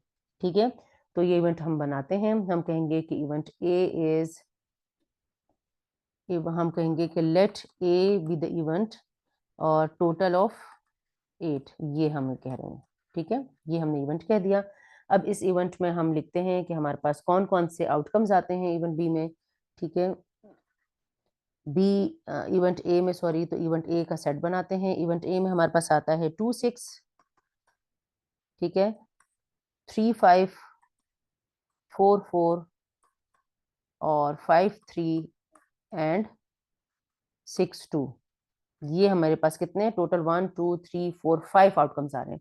तो प्रोबेबिलिटी ऑफ ए क्या बन जाएगा, 5/36। ये हमारे पास बन जाएगी प्रोबेबिलिटी ऑफ ए। अब बी देखते हैं, बी पार्ट में क्या कहा है। बी पार्ट में कहते हैं कि at most a total of 5। At most a total of 5 का मतलब ये है कि अब आपने वो हर आउटकम लेना है। एट मोस्ट का मतलब कि 5 एंड लेस देन 5। ठीक है, एट मोस्ट का मतलब ये होता है 5 एंड लेस देन 5। तो हम देखेंगे कि 5 और लेस देन 5 वाले कौन कौन से आउटकम्स आ रहे हैं, उसका एक सेट बनाएंगे हम। ठीक है, तो अब यहाँ पे बनाते हैं हम उसका सेट। हम कहेंगे कि let B be the event, हम कहेंगे कि let B be the event के at most, getting at most total of 5। At most का मतलब टोटल 5 और 5 से कम। अगर एटलीस्ट होता तो 5 एंड ग्रेटर देन 5 होता, एट मोस्ट है तो 5 एंड लेस देन 5 है। तो अब हम यहाँ काउंट करते हैं कि 5 एंड लेस देन 5 वाले कौन कौन से हैं। तो अब यहाँ देखते हैं 5 एंड लेस देन 5, तो यहाँ से है लेस देन 5 है, तो देखो ये भी आएगा, ये भी आएगा, ये भी आएगा, इसका सम 4 आ रहा है ना, और ये भी आएगा, इसका सम 5 आ रहा है। अब इससे आगे का सम बड़ा है तो उनको छोड़ देंगे। अब यहाँ देखें इस रो में, इसका सम भी लेस देन 2 है, इसका सम भी लेस देन 2 है, और इसका सम इक्वल टू 5 है, लेस देन 5 सॉरी, इसका सम भी लेस देन 5 है, इसका सम भी लेस देन 5 है, और इसका सम इक्वल टू 5 है। इक्वल टू 5 भी होगा। एट मोस्ट 5 का मतलब है 5 एंड लेस देन 5। ठीक है, इस इनका सम अब 5 से बड़ा हो रहा है तो हम इन्हें छोड़ देंगे। इसका सम भी लेस देन 5 है, इसका सम 5 है, इससे आगे वाले बड़े हैं उन्हें छोड़ देंगे। इसका सम इक्वल टू 5 है, इससे आगे वाले बड़े हैं इन्हें छोड़ देंगे। और इसमें अब नीचे सारे जो हैं वो सम इसका 5 से ग्रेटर आ रहा है। तो ये हमारे पास कुछ आउटकम्स आ गए। इवेंट बी में हमारे पास जो आउटकम्स आए हैं वो कितने आए हैं, हम यहाँ पर लिखते हैं, बी का सेट बनाते हैं। बी हमारे पास क्या आएगा, 1 1, ठीक है। ऐसे करते हैं, हम रेड कलर ही लेते हैं क्योंकि रेड कलर से जरा थोड़ा सा प्रोमिनेंट हो रहा है, नजर आ रहा है, क्योंकि मैं उसके ऊपर ओवरराइट कर रही हूँ तो इसलिए आपको नजर नहीं आएगा फिर। अच्छा, इवेंट बी में हम लिखते हैं कौन कौन से आउटकम्स आ रहे हैं, 1 1 है। अच्छा, अगर आप इसको बनाए बगैर बना सकते हैं तो आप इसको बगैर बनाए भी बना सकते हैं, ये मैंने आप लोगों के लिए बनाया है ताकि आप लोग क्वेश्चन का सोल्यूशन सही से समझ सकें। 1 4 और इसके बाद 2 1, फिर है 2 2, ठीक है, फिर है 2 3, ठीक है, 2 3 के बाद है 3 1, 3 1 के बाद है 3 2 और 3 2 के बाद है 4 1। ये हमारे पास आ गए total number of outcomes in the event. देखते हैं 1 2 3 4 5 6 7 8 9 10 है टोटल, ठीक है। तो 10 नंबर ऑफ आउटकम्स हमारे पास इसमें आ रहे हैं, तो हमारे पास प्रोबेबिलिटी ऑफ बी क्या हो जाएगी, 10/36, 10/36। ये हमारे पास प्रोबेबिलिटी हो जाएगी बी पार्ट की, ठीक है। अब नेक्स्ट क्वेश्चन देखते हैं। नेक्स्ट क्वेश्चन में क्या कहते हैं, क्वेश्चन नंबर है 59, ठीक है, 59 नंबर क्वेश्चन है। अच्छा, 59 नंबर क्वेश्चन में क्या कहते हैं कि in a poker hand consisting of 5 cards, ठीक है, find the probability of holding 3 aces, यानी कि 52 कार्ड्स में से 5 कार्ड सेलेक्ट किए हैं, what is the probability that the 3 cards are aces, ठीक है। 2 का नहीं बताया कि 2 क्या है, तो इसका मतलब है कि बाकी 2 2 जो है वो बाकी में से कोई सा भी हो सकता है, लेकिन 3 कार्ड्स जो है वो एसेस के हैं। तो अब हम इसकी प्रोबेबिलिटी बनाते हैं। किस तरह से कहेंगे, हम कहेंगे कि लेट, हम सबसे पहले इवेंट बनाते हैं, क्वेश्चन नंबर 59 कर रहे हैं, हम कहेंगे कि let A be the event, और क्या आ रहा है 3 एसेस, ठीक है, और 2 जो है वो रिमेनिंग में से होगा। इस 3 एसेस का मतलब ये है कि 2 रिमेनिंग कार्ड्स में से होगा, ठीक है, रिमेनिंग कार्ड्स। हम क्या करेंगे, हम इसके आउटकम्स बनाते हैं, प्रोबेबिलिटी बनाते हैं। प्रोबेबिलिटी ऑफ ए कार्ड्स के लिए मैंने अलग से एक लेक्चर बनाया था, उसमें मैंने आपको बताया हुआ है कि किस तरह से हम इसकी प्रोबेबिलिटी बनाते हैं। अच्छा, 5 कार्ड्स एक साथ सेलेक्ट किए हैं, अलग अलग सेलेक्ट नहीं हुए हुए, तो हम यहाँ पर लिखते हैं number of outcomes in the sample space, नीचे लिखते हैं 52C5, 5 कार्ड सेलेक्ट किए हैं, ठीक है। जब भी सिलेक्शन की बात होती है हम कॉम्बिनेशन की बात करते हैं। जिस तरह से मैंने अभी पीछे एक क्वेश्चन में कोड बनाया था, तो कोड में चूंकि मैं एक एक अल्फाबेट सेलेक्ट कर रही थी, तो वहां भी मैंने कॉम्बिनेशन यूज किया था, यानी कि 26 मैंने इसलिए लिखा था 26C1, तो 25 इसलिए लिखा था 25C1, इनके 25 अल्फाबेट में से एक अल्फाबेट सेलेक्ट हो रहा है, तो वो वापस 25 ही आता है, वापस 26 ही आता है, तो इसलिए मैंने वहां पे C1 नहीं लगाया था।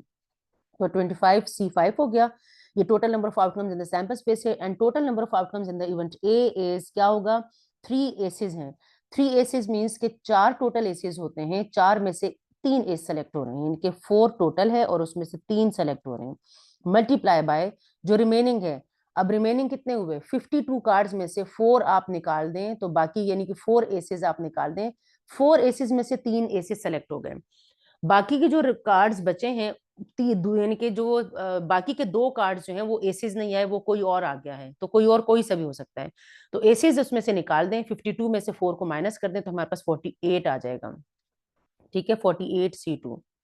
यानी कि बाकी के 2 कार्ड, 3 कार्ड एसेस में से सेलेक्ट हुए हैं, और बाकी कार्ड जो बचते हैं, यानी कि एसेस निकाल दें इसमें से सारे, तो बाकी कार्ड जो बचते हैं उसमें से 2 कार्ड सेलेक्ट हुए हैं, इनके 2 कार्ड जो है वो कोई और आए हैं, 3 एसेस आए हैं सिर्फ, ठीक है। तो आप इस बात का ध्यान रखा करें कि जो नीचे जो टोटल आता है ना, ये टोटल 5 ही आना चाहिए, ठीक है। तो इसको आप सॉल्व कर लीजिएगा, इससे जो भी आपके पास आंसर आएगा वो इसकी प्रोबेबिलिटी होगी। आप अपने कैलकुलेटर में देखें, इसकी की बनी हुई होती है, ठीक है, कॉम्बिनेशन की बनी हुई होगी, उसको आपने यूज करना है। मैं यहाँ लिख देती हूँ, वैसे आप खुद भी कैलकुलेट कर लीजिएगा कि क्या इससे आंसर आ रहा है। ये मेरे पास आंसर आ रहा है, ये हो गया ए पार्ट का आंसर।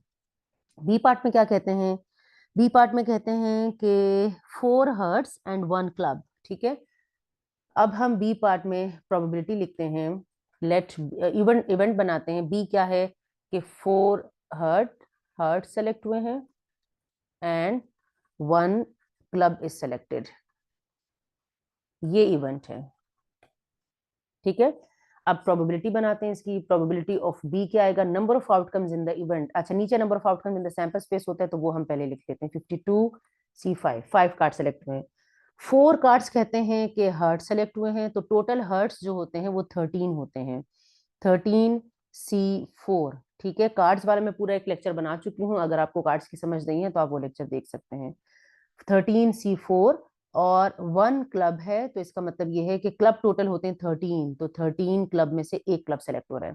13 हर्ट्स में से 4 हर्ट्स सेलेक्ट हो रहे हैं और 13 क्लब में से एक हर्ट सेलेक्ट हो रहा है, तो देखो 4 + 1 से वापस 5 ही आता है, ठीक है।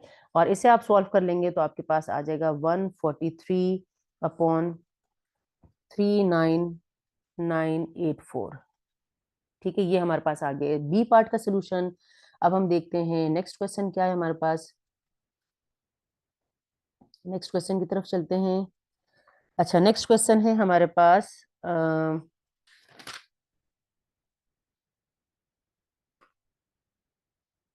2.60, ठीक है।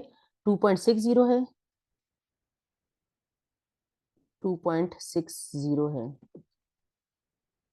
हम 2.60 पे जाते हैं।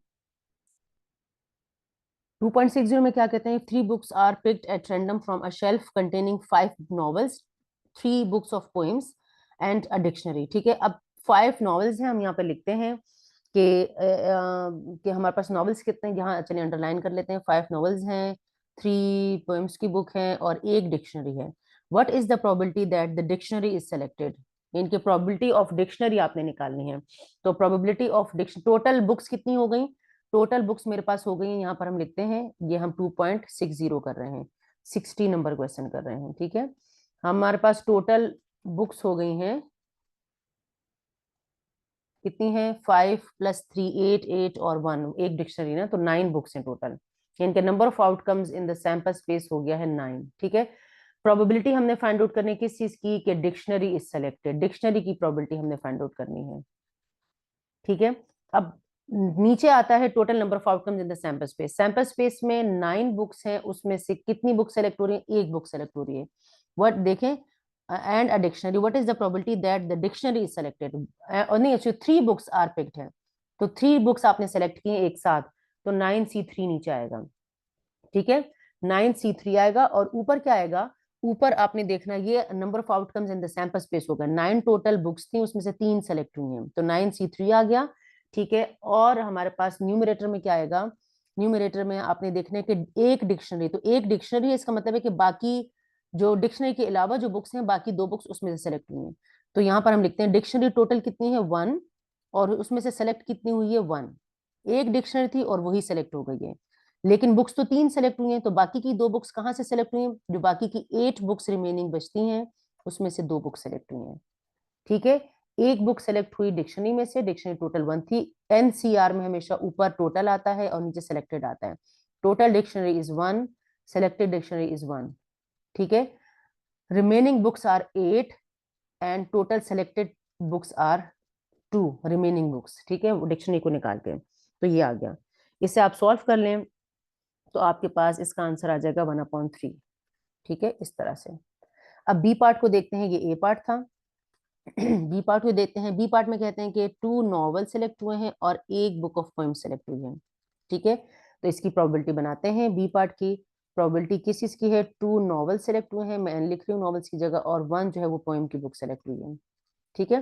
तो हम क्या करेंगे, नीचे लिखेंगे number of outcomes in the sample space, 9C3, 9 books हैं, 3 बुक सेलेक्ट हो रही हैं, और ऊपर लिखेंगे number of outcomes in the event लिखेंगे, तो 2 नॉवल सेलेक्ट हुए हैं। नॉवेल्स टोटल कितने, 5 हैं, 5 नॉवेल्स में से 2 नॉवल सेलेक्ट हो रहे हैं, मल्टीप्लाई बाय एक पोएम की बुक सेलेक्ट हुई है, तो पोएम्स की बुक है 3, 3 बुक्स में से एक बुक सेलेक्ट हुई है, इसको थोड़ा सा सही से लिखते हैं, 3 बुक्स में से एक बुक सेलेक्ट हुई है, ठीक है। तो ये देखें इसका टोटल जो है वो 3 आ रहा है, सही है। यानी कि 3 बुक्स ये कहाँ से सेलेक्ट हुई हैं, 2 जो है वो नॉवेल से सेलेक्ट हुई हैं और एक बुक जो है वो पोएम की बुक में से सेलेक्ट हुई है। तो इसे आप सॉल्व कर लें तो आपके पास आ जाएगा इसका आंसर 5/14, 5/14, ये आपके पास इसका आंसर आ जाएगा, ठीक है। यहाँ लिखते हैं हम इसे 5/14, ये हमारे पास इसका सोल्यूशन आ गया। अब नेक्स्ट क्वेश्चन पढ़ते हैं, क्वेश्चन नंबर 61 है। 61 में क्या कहते हैं कि in a high school graduating class of 100 students, total number of outcomes in the sample space is 100। 54 studied mathematics, ठीक है, 54 मैथ्स पढ़ रहे हैं, 69 हिस्ट्री पढ़ रहे हैं, और जो दोनों सब्जेक्ट पढ़ रहे हैं मैथ्स एंड हिस्ट्री वो कितने हैं, वो 35 हैं। ठीक है, क्या फाइंड आउट करना है, if a student is selected, if one of these student is selected at random, find the probability that the student took mathematics और हिस्ट्री। मैथमेटिक्स और हिस्ट्री है तो हम और वाला रूल यहाँ पर लगाएंगे। क्वेश्चन नंबर है 61।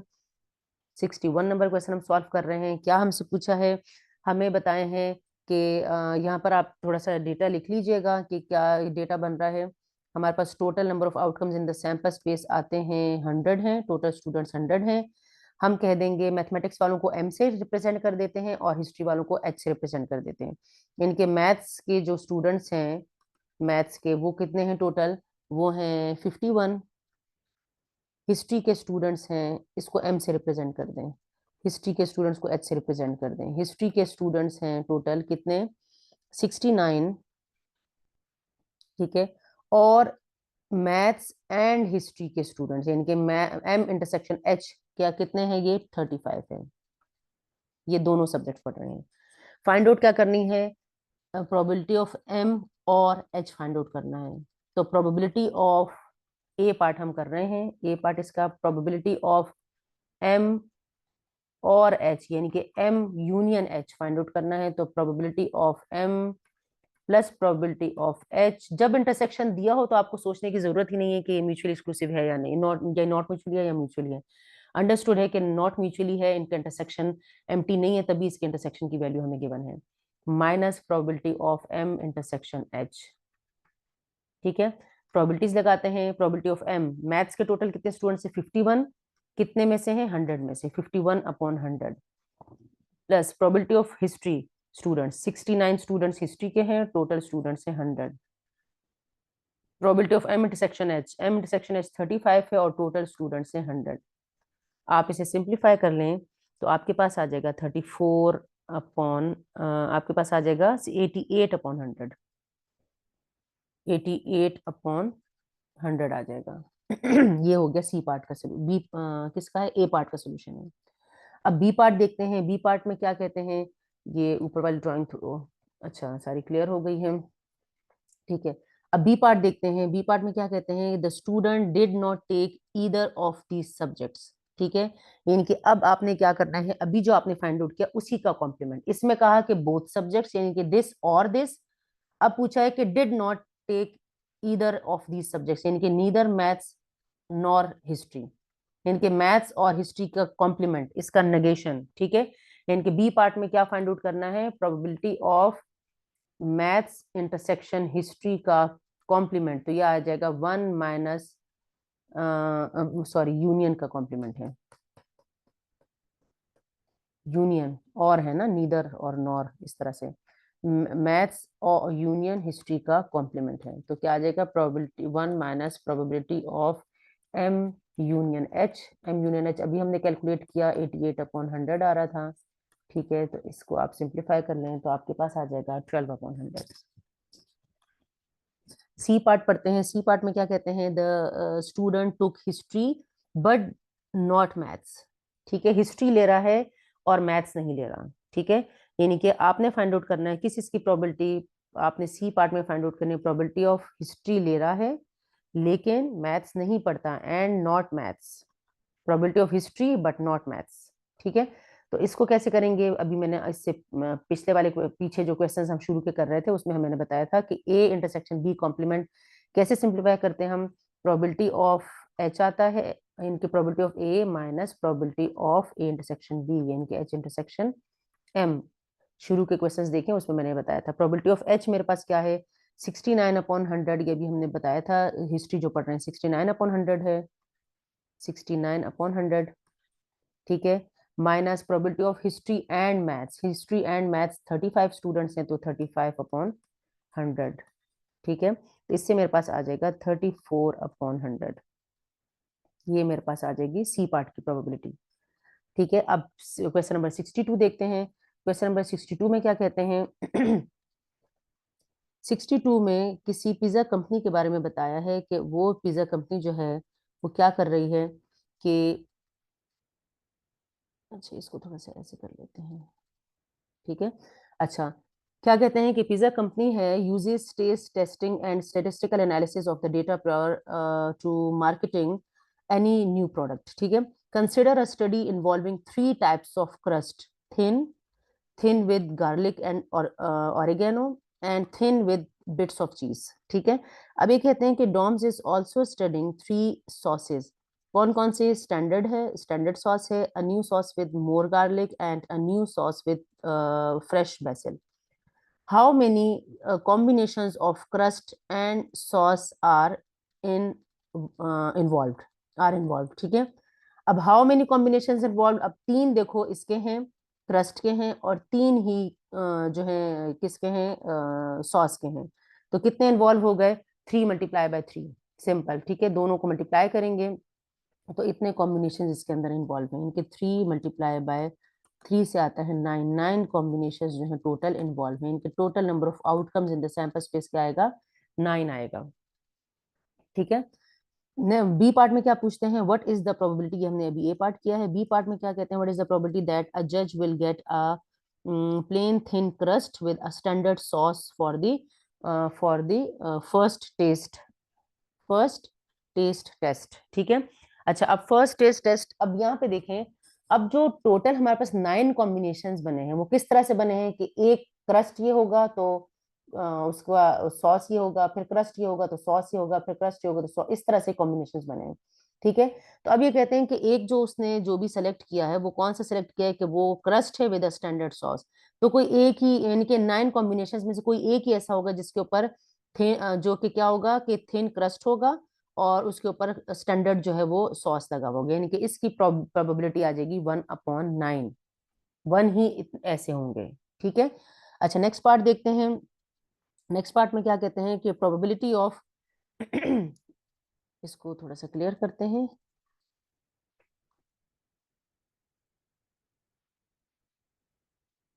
अच्छा, यहाँ कहते हैं कि probability of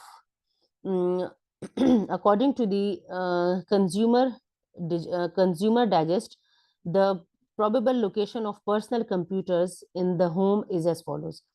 adult room, bedroom में लगा है, एडल्ट रूम में पीसी होने के चांसेस जो है वो 0.03 प्रोबेबिलिटीज बताई हैं। चाइल्ड बेडरूम में इस बात के चांसेस कि उसमें पीसी हो सकता है, इसकी प्रोबेबिलिटी 0.15 है। एंड अदर बेडरूम्स में पीसी होने की प्रोबेबिलिटी 0.14 है। और ऑफिसेज और डैन में प्रोबेबिलिटी होने के चांसेस, पीसी के होने के चांसेस 0.40 हैं। एंड अदर रूम्स में पीसी के होने के चांसेस 0.28 हैं, ठीक है। ये प्रोबेबिलिटीज बताई हैं। क्या कहते हैं? What is the probability that a PC is in a bedroom? In a bedroom का है तो बेडरूम, 3 तरह के बेडरूम्स का बताया हुआ है हमें, तो इन तीनों की प्रोबेबिलिटीज को ऐड कर लेना है, ठीक है। क्या कहना है? What is the probability that a PC is in a bedroom, कि जो पीसी सेलेक्ट किया है वो किसी बेडरूम में है। तो बेडरूम में 3 तरह के हैं तो तीनों को हम क्या कर लेंगे? ऐड कर लेंगे, यानी कि ए पार्ट में क्या आएगा? ए पार्ट का सोल्यूशन करते हैं इसमें। अब हम करें क्वेश्चन नंबर 63। ए पार्ट क्या आएगा? Probability that PC is in a bedroom, PC is in bedroom, ठीक है। अब बेडरूम 3 तरह के दिए, कोई स्पेसिफिक नहीं बताया तो हम तीनों को लेंगे। हम क्या लेंगे? 0.03 प्लस 0.15 और प्लस 0.14, इन तीनों को ऐड करेंगे, ठीक है। तो इससे हमारे पास आ जाएगा, हम इस तीनों को ऐड कर लेते हैं तो हमारे पास आ जाता है 0, जो भी आपके पास आएगा वो लिख लीजिएगा, ठीक है। बी पार्ट करते हैं। बी पार्ट करते हैं। बी पार्ट में हमारे पास क्या है? क्या कहते हैं? What is the probability that it is not in a bedroom? अब it is not in a bedroom है तो हम ऐसा करते हैं, इसे ऐड करते हैं पहले, क्योंकि इसका कॉम्प्लीमेंट आ गया है तो इससे आ जाएगा 0.32, सही है। ये आ जाएगा मेरे पास, आप लोग भी एक बार ऐड कर लीजिएगा। फाइंड आउट क्या करना है? Bed is not in the bedroom, यानी कि प्रोबेबिलिटी ऑफ इसका complement, PC is not in bedroom, bedroom को मैं बी आर लिख रही हूँ शॉर्ट में, ठीक है। तो इसका मतलब है कि 1 - 0.32 आएगा। तो 1 - 0.32 से हमारे पास क्या आ जाएगा? 0.68, ठीक है। सी पार्ट देखते हैं, suppose a household is selected at random from a households with a PC, in what room would you expect to find a PC. अभी कहते हैं कि एक हाउस होल्ड सेलेक्ट हुआ है, आपके ख्याल में कि इस बात की कितने चांसेस हैं कि किस रूम में पीसी होगा। तो जिसकी प्रोबेबिलिटी सबसे ज्यादा है, प्रोबेबिलिटी किसकी ज्यादा है, ऑफिस और डैन की प्रोबेबिलिटी सबसे ज्यादा है, इसका मतलब है कि ऑफिस और डैन में जो है वो पीसी होगा। ठीक है। अब नेक्स्ट क्वेश्चन देखते हैं, ये 2.63 हो गया है। नेक्स्ट क्वेश्चन की तरफ चलते हैं। 2.63 के बाद देखते हैं 2.64 में क्या कहते हैं। 2.64 देखते हैं। 2.64 हमने कर लिया है, 63 हमने किया है। अच्छा 64 कहाँ गया, 64 पीछे ही वाले पेज पर ही था, 64 ये था। अच्छा क्वेश्चन नंबर 64 देखते हैं। 64 में क्या कहते हैं कि interest centers around the life of an electronic component. Suppose it is known that the probability that the component survives for more than 6,000 hours is 0.42. ठीक है, यानी कि मोर देन 6,000 आवर्स के लिए सरवाइव करेगा। इस बात की कोई कंपोनेंट, इस बात की प्रोबेबिलिटी क्या है, क्या है, वो है 600। ठीक है, तो हम यहाँ पर लिखते हैं इज मोर देन 600 इज 0.42, इस बात की प्रोबेबिलिटी ये है। क्वेश्चन नंबर 64 हम कर रहे हैं, यहाँ पर हम लिखते हैं प्रोबेबिलिटी दैट एक्स, हम कह देते हैं एक्स जो है कंपोनेंट सर्वाइव को कह देते हैं, हम कहते हैं कि let X is equal to component survive.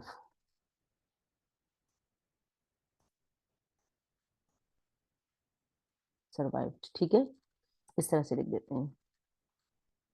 अच्छा क्या कहते हैं कि एक्स क्या आएगा हमारे पास, ग्रेटर देन और इक्वल टू, यानी कि मोर देन का है ना, मोर देन का है, मोर देन है तो सिर्फ ग्रेटर देन आएगा, सॉरी मोर देन है तो इक्वल नहीं आएगा ये। ठीक है, तो हम ग्रेटर का साइन ये लगाते हैं। Probability that x is greater then 6,000 is क्या है, 0.42 बताइए, 0.42। ठीक है, और आगे क्या कहते हैं, suppose also that probability that the component survives no longer than 4,000 hours is 0.40। No longer than 4,000 hour का मतलब ये है, नो लॉन्गर मीन्स के 4,000 तक ही होगा, इससे ज्यादा नहीं होगा, यानी कि लेस देन और equal to 4,000, no more than है ना, नो लॉन्गर देन है कि 4,000 आवर से ज्यादा वो सरवाइव नहीं कर सकता। तो हम लिखेंगे कि probability of x less than और इक्वल टू, यहाँ पर इक्वल का साइन भी आएगा क्योंकि यहाँ पर क्या कहा है, यहाँ क्या था कि फॉर मोर देन 6,000, तो इक्वल की बात नहीं थी, यहाँ पे हमने ग्रेटर देन 6,000 लगा दी। यहाँ कहते हैं will survive no longer than 4,000, 4,000 से ज्यादा नहीं सर्वाइव करेगा, मतलब 4,000 तक सर्वाइव कर सकता है, तो एक्स लेस देन और इक्वल टू 4,000 हो गया, यानी कि लेस 4,000 और 4,000 से कम टाइम तक सर्वाइव कर सकता है। ठीक है, आर्स में बताया ये, इसकी प्रोबेबिलिटी बताई है 0.04, ये इसकी प्रोबेबिलिटी बता दी। पार्ट ए में क्या कहते हैं, what is the probability that the life of a component is less than और इक्वल टू 6,000। ए पार्ट में क्या पूछा है, पार्ट ए देखते हैं। पार्ट ए में पूछा है प्रोबेबिलिटी ऑफ क्या कहते हैं कि कंपोनेंट क्या सर्वाइव कर रहा है, लेस देन और इक्वल टू 6,000, यानी कि सर्वाइवल क्या है उसका, लेस देन और इक्वल टू 6,000। ठीक है, अब देखें और कोई इन्फॉर्मेशन तो इसमें हमें गिवन नहीं है, हमें क्या दिया है, ग्रेटर देन 6,000 की प्रोबेबिलिटी दी है, हमसे पूछी है लेस देन और इक्वल टू, तो क्या है इसका ऑपोजिट पूछा है, तो इसका मतलब है कि इससे 1 में से माइनस कर देंगे तो इसका ऑपोजिट आ जाएगा, x इज ग्रेटर देन 6,000। ठीक है, जिस तरह से एक लाइन है और यहां पर है, लेट सपोज 6,000 यहां है, ठीक है, आपको इससे ग्रेटर की प्रोबेबिलिटी दी है, ये इसकी प्रोबेबिलिटी दी है और पूछी इसकी है, और टोटल जो होता है वो 1 के इक्वल आता है। ठीक है, टोटल प्रोबेबिलिटी 1 होती है, तो 1 में से इसे माइनस कर देंगे 6,000 की ग्रेटर की प्रोबेबिलिटी को, तो लेस की प्रोबेबिलिटी आ जाएगी। ठीक है, तो हम कहेंगे कि 1 माइनस 0.42 और इससे हमारे पास आता है 0. क्या आएगा, 0.58, 0.58। ठीक है, अब बी पार्ट देखते हैं। बी पार्ट में क्या कहते हैं, what is the probability that the life is greater than 4,000 hour. Greater than 4,000 hours का मतलब ये है, बी पार्ट यहाँ लिख लेती हूँ मैं। बी पार्ट क्या पूछे, probability that survival is greater than 4,000 hours. Greater than 4,000 hours का मतलब क्या है कि इसका ऑपोजिट, ठीक है, तो हम क्या करेंगे, 1 minus probability of less than और इक्वल टू 4000 लिखेंगे, एक्स लिखेंगे यहाँ पर। ठीक है, तो 1 - 0.04 और इससे हमारे पास आ जाएगा 0.96। ठीक है, अब नेक्स्ट क्वेश्चन देखते हैं। 64 के बाद आता है 65 नंबर क्वेश्चन। 65 क्वेश्चन में क्या कहते हैं, अच्छा 65 नंबर क्वेश्चन में कहते हैं, consider the situation of exercise 2.64। अभी पिछला जो क्वेश्चन हमने किया उसी की सिचुएशन की बात कर रहे हैं। Let A be the event that the component fails a particular test and B be the event that component displays strain but does not actually fail. मतलब फेल नहीं हो रहा, सिर्फ स्ट्रेन कर रहा है, डिस्प्ले स्ट्रेन। ठीक है, ये बी इवेंट है और ये ए इवेंट है। A event A occurs with probability of 0.20, ये ए की प्रोबेबिलिटी दी है, एंड बी इवेंट की प्रोबेबिलिटी दी है 0.35। पूछा क्या है, what is the probability that the component does not fail the test.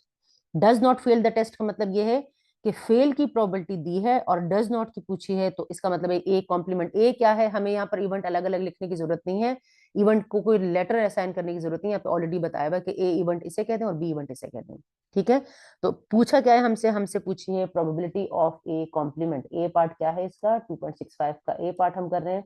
Probability of A complement पूछा है, फेल की दी है और डज नॉट फेल की पूछी है, तो 1 माइनस प्रोबेबिलिटी ऑफ ए हो जाएगा, और 1 माइनस प्रोबेबिलिटी ऑफ ए क्या है, 0.20, तो प्रोबेबिलिटी आ जाएगी 0.80। ये ए की प्रोबेबिलिटी हो गई।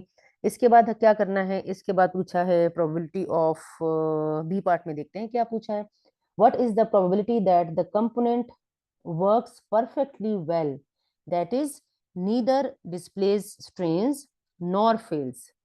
यानी कि ईदर और वाली कंडीशन को, और वाली कंडीशन को पे कॉम्प्लीमेंट लगा दें तो नीदर और नॉर वाली कंडीशन बन जाती है। ठीक है, और वाली कंडीशन को कॉम्प्लीमेंट कर दें तो नॉर वाली कंडीशन बन जाती है। तो और वाला लिख देते हैं यहाँ पर, और क्या बनेगा, बी पार्ट करते हैं इसका। यानी कि प्रोबेबिलिटी ऑफ क्या पूछा है कि फेल्स, यानी कि ए यूनियन और स्ट्रेन्स, इसका कॉम्प्लीमेंट मतलब नीदर पूछा है इन्होंने। ठीक है, नीदर और नॉर पूछा है। हम और के लिए यूनियन यूज करते हैं ना, तो हम और का लिखकर इस पर कॉम्प्लीमेंट, क्योंकि नीदर का तो कोई फॉर्मूला हमारे पास नहीं है ना, तो ए यूनियन बी लिखकर इस पर कॉम्प्लीमेंट लगा देंगे।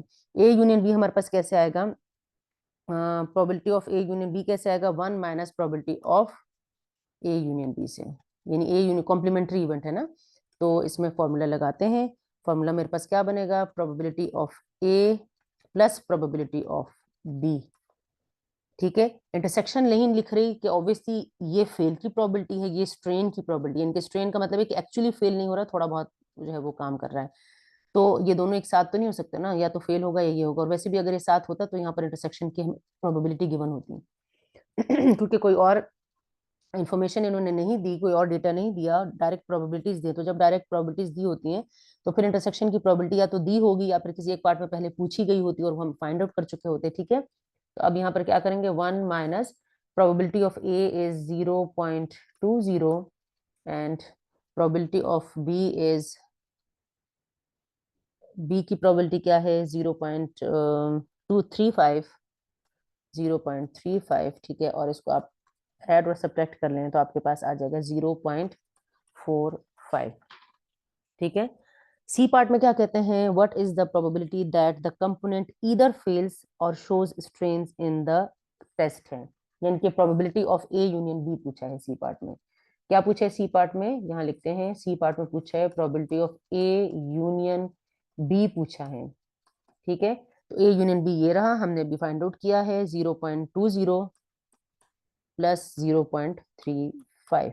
ठीक है, इसे आप ऐड कर लें तो आपके पास क्या आएगा, 0.56 आ जाएगा, 0.5655 आएगा, 55। ठीक है, 0.55 आ जाएगा। अच्छा नेक्स्ट क्वेश्चन देखते हैं। नेक्स्ट क्वेश्चन है क्वेश्चन नंबर 66। ठीक है, 66 नंबर क्वेश्चन को पढ़ते हैं, थोड़ा सा इसको स्क्रॉल डाउन करते हैं। अच्छा 66 नंबर क्वेश्चन में क्या कहते हैं,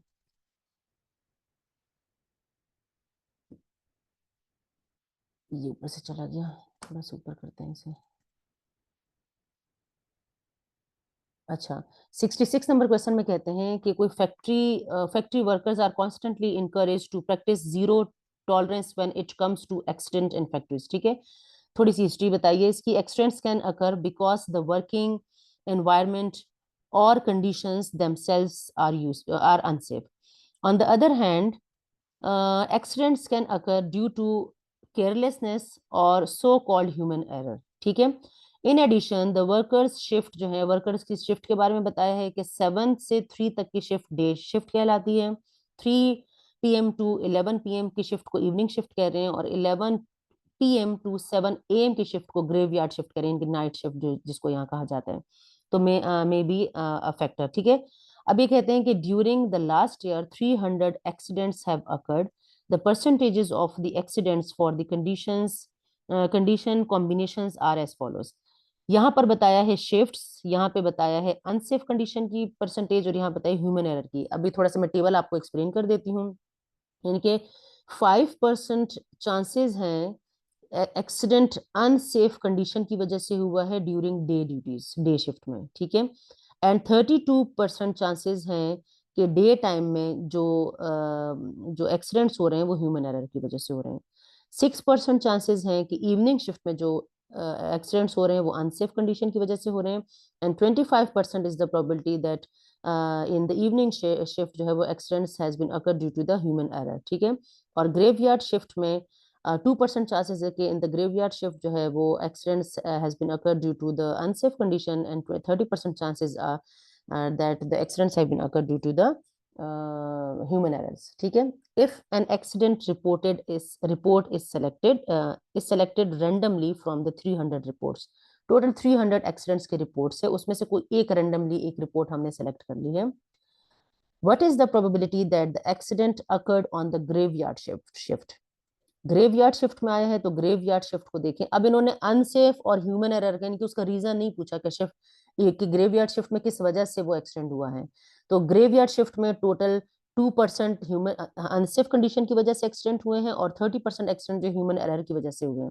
तो 2 + 30 हो जाएगा, तो 32 हो जाएगा। ठीक है, तो इसकी प्रोबेबिलिटी जो हो जाएगी वो 32 आ जाएगी। ए पार्ट की प्रोबेबिलिटी आ जाएगी 32। मैं यहाँ लिख देती हूँ, ए पार्ट की प्रोबेबिलिटी आ जाएगी 32। इनकी प्रोबेबिलिटी यहाँ लिखते हैं, क्या होगा probability that accident in graveyard shift, graveyard shift क्या हो रहा है 0.02, यानी कि ये वाली प्रोबेबिलिटी 2% की। 30% की लेंगे 0.30, तो हमारे पास टोटल आ जाएगा 0.32। ये ए पार्ट की प्रोबेबिलिटी आ जाएगी। बी पार्ट में क्या कहा है, what is the probability that the accident occur due to human error. Human error की वजह से एक्सीडेंट हुआ है, तो ह्यूमन एरर वाले को ऐड कर लें। अब इसमें किसी शिफ्ट की बात नहीं की, सिर्फ ह्यूमन एरर की बात की है, तो सारे ह्यूमन एरर्स वाले ऐड हो जाएंगे। ठीक है, यानी कि प्रोबेबिलिटी जो है इस पूरे इवेंट को आप बी का नाम दे दीजिएगा। यहाँ से यहाँ तक हम कहेंगे कि let B is equal to ये द एक्सीडेंट अकर्ड। मैं लिख नहीं रही इसलिए नहीं कि वीडियो और भी लंबी हो जाएगी। तो B is equal to the accident occurred due to the human error. तो बी की प्रोबेबिलिटी क्या आ जाएगी, प्रोबेबिलिटी ऑफ बी इज क्या होगा, इन तीनों को ऐड करना है कि 0.32 वहां परसेंटेजेस में दिया है। प्रोबेबिलिटी चूंकि ऑलवेज लेस देन 1 होती है, तो हम इसको परसेंटेज हटाकर लिखेंगे, प्लस 0.23 एंड प्लस 25 है, सॉरी 25 प्लस 0.30, 0.30। ठीक है, आप इन सबको ऐड कर लीजिएगा, तो मेरे पास इसका आंसर आ रहा है। ऐड करने से आप ऐड कर लें इसे, क्या आंसर आ रहा है इसका बताएं मुझे। 2.66 का आता है। बी पार्ट को सॉल्व करें, इसको 0.87 आता है, 0.87। ठीक है, यहाँ पर ये सबको ऐड कर लें। आई होप कि मैंने सही ऐड किया है, 0.87। ठीक है, अच्छा ये बी पार्ट का हो गया। तो अब इसका आ गया है नेक्स्ट पार्ट, देखते हैं इसका नेक्स्ट पार्ट में क्या है। इसके आगे 2 पार्ट्स और हैं, सी एंड डी भी हैं इसके पार्ट्स। ठीक है, सी और डी पार्ट्स इसके देखते हैं, सी एंड डी पार्ट्स देखते हैं। अच्छा, सी और डी पार्ट्स में क्या कहते हैं, थोड़ा सा इसको ऊपर कर देते हैं ताकि नेक्स्ट क्वेश्चन भी नजर आ जाए हमें। अच्छा, सी और डी पार्ट में क्या कहते हैं, सी पार्ट में कहते हैं what is the probability that the accident occur due to unsafe condition. Unsafe condition कौन सी है, अनसेफ कंडीशन का है, कुछ और नहीं बताया कि शिफ्ट कौन सी है, तो हमने क्या करना है, सिर्फ ऐड करना है। आप इवेंट को नाम दे देंगे कि let C be the event के the accident occurs due to unsafe condition, ये स्टेटमेंट आपने लिखनी है। तो प्रोबेबिलिटी ऑफ सी हो जाएगा इज इक्वल टू क्या आ जाएगा, ये अनसेफ वालों को ऐड कर ले, 0.05, 5% का आ जाएगा 0.05। इस परसेंटेज हटाने के लिए सिर्फ डिवाइडेड बाय 100 इसे कर दें, ठीक है, परसेंटेज हटती है तो डिवाइडेड बाय 100 आ जाता है। 0.06 प्लस 0.02, ये छोटी छोटी बातें मैं इसलिए बताती हूँ क्योंकि कुछ स्टूडेंट्स ऐसे होते हैं जो ये छोटी छोटी सी बातें भूल चुके हैं, ठीक है, तो इसलिए मैं साथ साथ ये चीजें भी बताती रहती हूँ, बहुत से स्टूडेंट्स को पता भी होती हैं। अच्छा, हम प्रोबेबिलिटी ऑफ क्या है, इन सबको हम ऐड कर लेंगे तो हमारे पास आ जाएगा 0.13। 0.13। डी पार्ट देखते हैं, डी पार्ट में क्या कहते हैं कि what is the probability that the accident occurred on either the evening और द ग्रेवयार्ड शिफ्ट, ठीक है, यानी किस चीज की प्रोबेबिलिटी हमने फाइंड आउट करनी है डी पार्ट में। डी पार्ट में कहा है कि प्रोबेबिलिटी ईदर इवनिंग और ग्रेवयार्ड शिफ्ट, आप इसे ई और जी का नाम दे देना। ग्रेवयार्ड शिफ्ट को मैं जी का नाम दे रही हूँ और इवनिंग को मैं ई का नाम दे रही हूँ, ठीक है, पूरा पूरा लिख नहीं लिख रही हूँ। तो इवनिंग और ग्रेवयार्ड शिफ्ट का मतलब ये कि probability of evening plus additive rule लगेगा, ठीक है, और मैं माइनस प्रोबेबिलिटी ऑफ इंटरसेक्शन भी इसलिए नहीं कर रही क्योंकि एक तो गिवन भी नहीं और दूसरा ये कि अगर इवनिंग शिफ्ट है तो ऑब्वियसली ग्रेवयार्ड शिफ्ट नहीं होगी, अगर ग्रेवयार्ड शिफ्ट है तो इवनिंग, दोनों इवेंट्स एक साथ नहीं हो सकते, शिफ्ट बारी बारी आएगी ना, इवनिंग के बाद ग्रेवयार्ड शिफ्ट स्टार्ट होगी जब इवनिंग शिफ्ट खत्म हो जाएगी।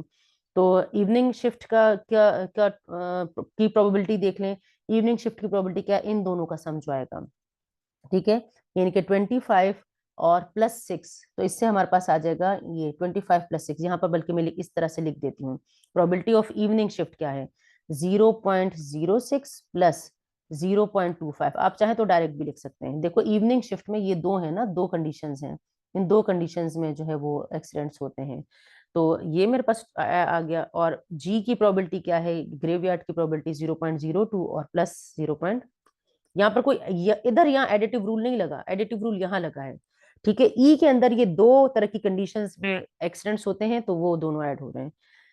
और ग्रेवयार्ड में है 0.02 प्लस 0.30, ठीक है, तो इससे मेरे पास आ जाएगा 0.63,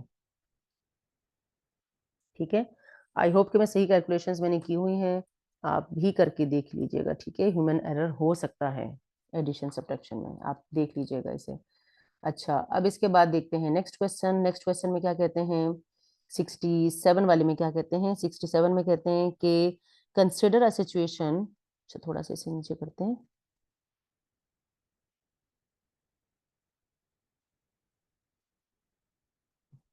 67 कर रहे हैं हम ना, वो वापस ऊपर चला गया।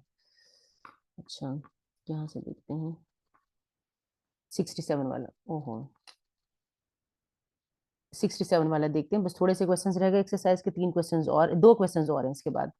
अच्छा, 67 में देखते हैं, 67 में कहते हैं consider the situation of example 2.32 on page 58। ये एग्जांपल मैं अपनी प्रीवियस लेक्चर्स में करवा चुकी हूँ, मैं इसको अभी यहाँ पे मैंने लिखा हुआ है वो मैं अभी शो करवाती हूँ। क्या एग्जांपल थी वो मैं यहाँ आपको दिखा देती हूँ।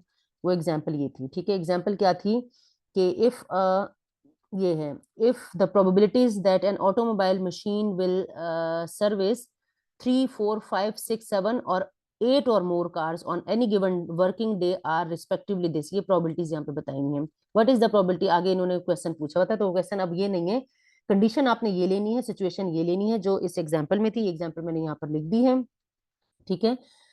प्रोबेबिलिटी यहाँ पर पूछी गई है, what is the probability that no more than 4 cars will be serviced by the mechanic, ठीक है। अच्छा, ये मैकेनिक था, मैंने मशीन पढ़ लिया इसको।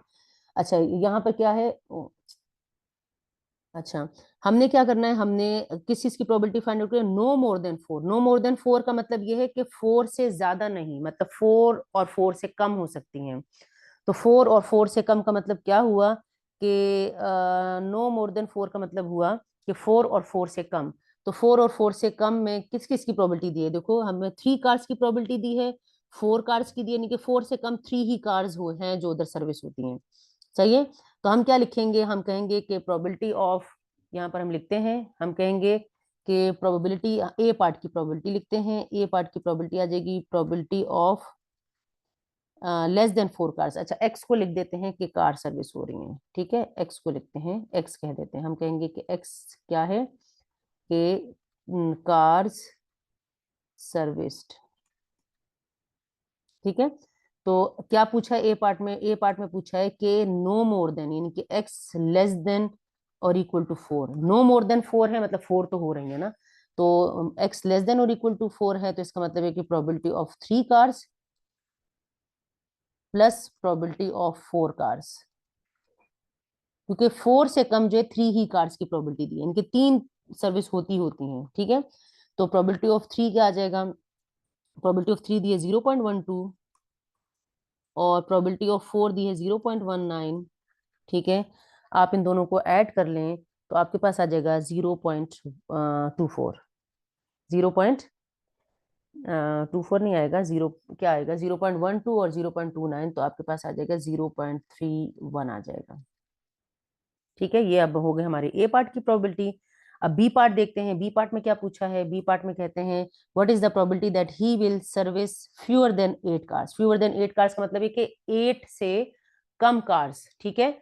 तो 8 से कम कार्स और 8 और मोर की प्रोबेबिलिटी हमें दी है, 8 से कम कार्स का मतलब ये कि प्रोबेबिलिटी पूछी है लेस देन 8 की, तो लेस देन 8 में देखो 3 भी है, 4 है, 5 है, 6 है, 7 है, तो बजाय इसके कि हम इन सबको ऐड करें, हम क्या करेंगे, इसको कॉम्प्लीमेंट इवेंट से करेंगे, इनके probability of x greater than और इक्वल टू 8 लगा देंगे। तो 8 और मोर की प्रोबेबिलिटी यहाँ गिवन है, 8 और मोर की, 8 और मोर की प्रोबेबिलिटी है 0.07, ये दी है, ठीक है। तो हम लिखेंगे 1 माइनस 0.07 और इससे मेरे पास आ जाएगा 0.93।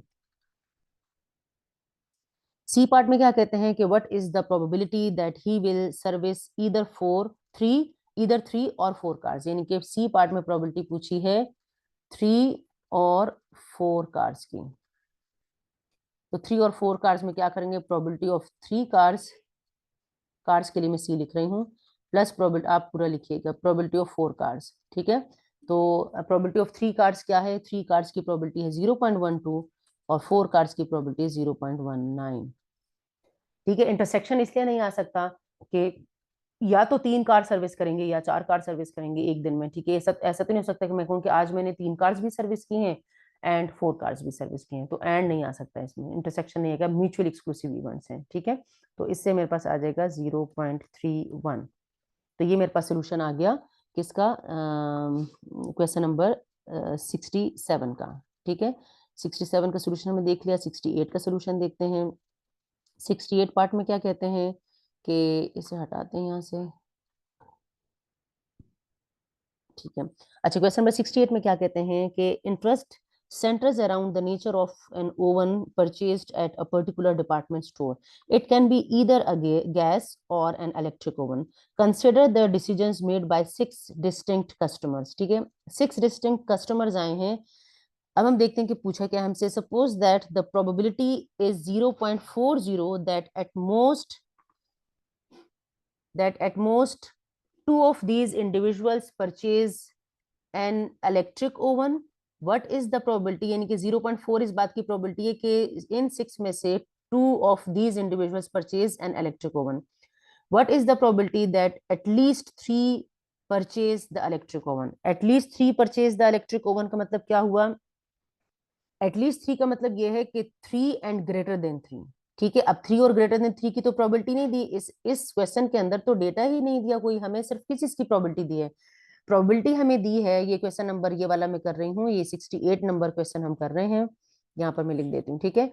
हमें किस चीज की प्रोबेबिलिटी दी है, प्रोबेबिलिटी दी है किस चीज की, के कस्टमर जो है वो 2 इलेक्ट्रिक ओवन परचेज कर रहा है, ठीक है।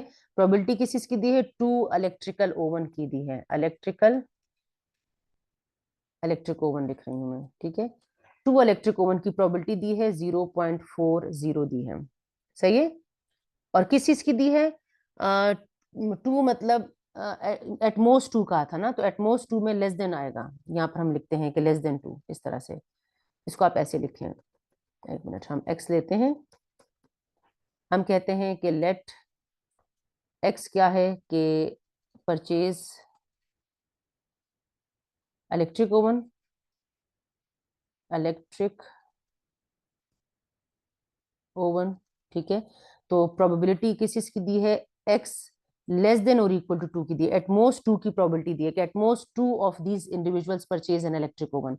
इस चीज की प्रोबेबिलिटी दी है क्या, 0.40, ठीक है, ये इस चीज की प्रोबेबिलिटी दी। और पूछी किस चीज की प्रोबेबिलिटी, ए पार्ट में पूछा है कि आपने बतानी है कि at least 3 customers will purchase electric oven. At least का मतलब 3 एंड ग्रेटर देन 3, एटमोस्ट का मतलब एटमोस्ट 2, 2 एंड लेस देन 2, ठीक है। At least 3, 3 and greater than 3, at least में ग्रेटर लगता है और एटमोस्ट में लेस लगता है। तो एटलीस्ट ग्रेटर देन 3, अब ग्रेटर देन 3 की तो प्रोबेबिलिटी नहीं है, टोटल 6 हमारे पास कस्टमर्स हैं, तो 3, 4, 5, 6 कस्टमर्स की प्रोबेबिलिटीज तो नहीं दी हुई, और टोटल प्रोबेबिलिटी हमेशा 1 होती है। तो हम क्या करेंगे, 1 में से लेस देन 2 यानी कि 0, 1, 2 की प्रोबेबिलिटी हमें दी हुई है। लेस देन 2 का मतलब यही हुआ ना कि 0 कस्टमर, 1 कस्टमर, 2 कस्टमर, तो इसको हम माइनस कर लेंगे, प्रोबेबिलिटी x लेस देन और इक्वल टू 2, ठीक है। तो यहाँ पर हमारे पास क्या आ जाएगा, 1 माइनस 0.40, इससे आ जाएगा 0.60, ठीक है। ये मेरे पास आ जाएगी इसकी प्रोबेबिलिटी। आई होप कि आपको समझ में आ गया होगा। यहाँ से भी देख लेते हैं, एक नंबर लाइन है जिसपे यहाँ पे 0 है, 1 है, 2 है, 3 है, 4 है, 5 है और 6 है। 6 कस्टमर्स है ना, तो 9 कस्टमर भी हो सकता है, ठीक है। तो अब देखो यहाँ तक की प्रोबेबिलिटी दी है, 2 तक की प्रोबेबिलिटी दी हुई है और पूछी इसकी है हमसे, तो टोटल होता है 1। तो 1 में से इसको माइनस कर दिया तो मेरे पास इसकी प्रोबेबिलिटी आ गई, ठीक है। अब नेक्स्ट पार्ट देखते हैं। नेक्स्ट पार्ट में क्या कहते हैं, suppose it is known that the probability that all 6 purchase the electric oven, ठीक है, और इज 0.07, यानी कि सब इलेक्ट्रिक ओवन लेते हैं, उसकी प्रोबेबिलिटी 0.07 है, while 0.104 is the probability that all 6 purchases the gas oven, ठीक है।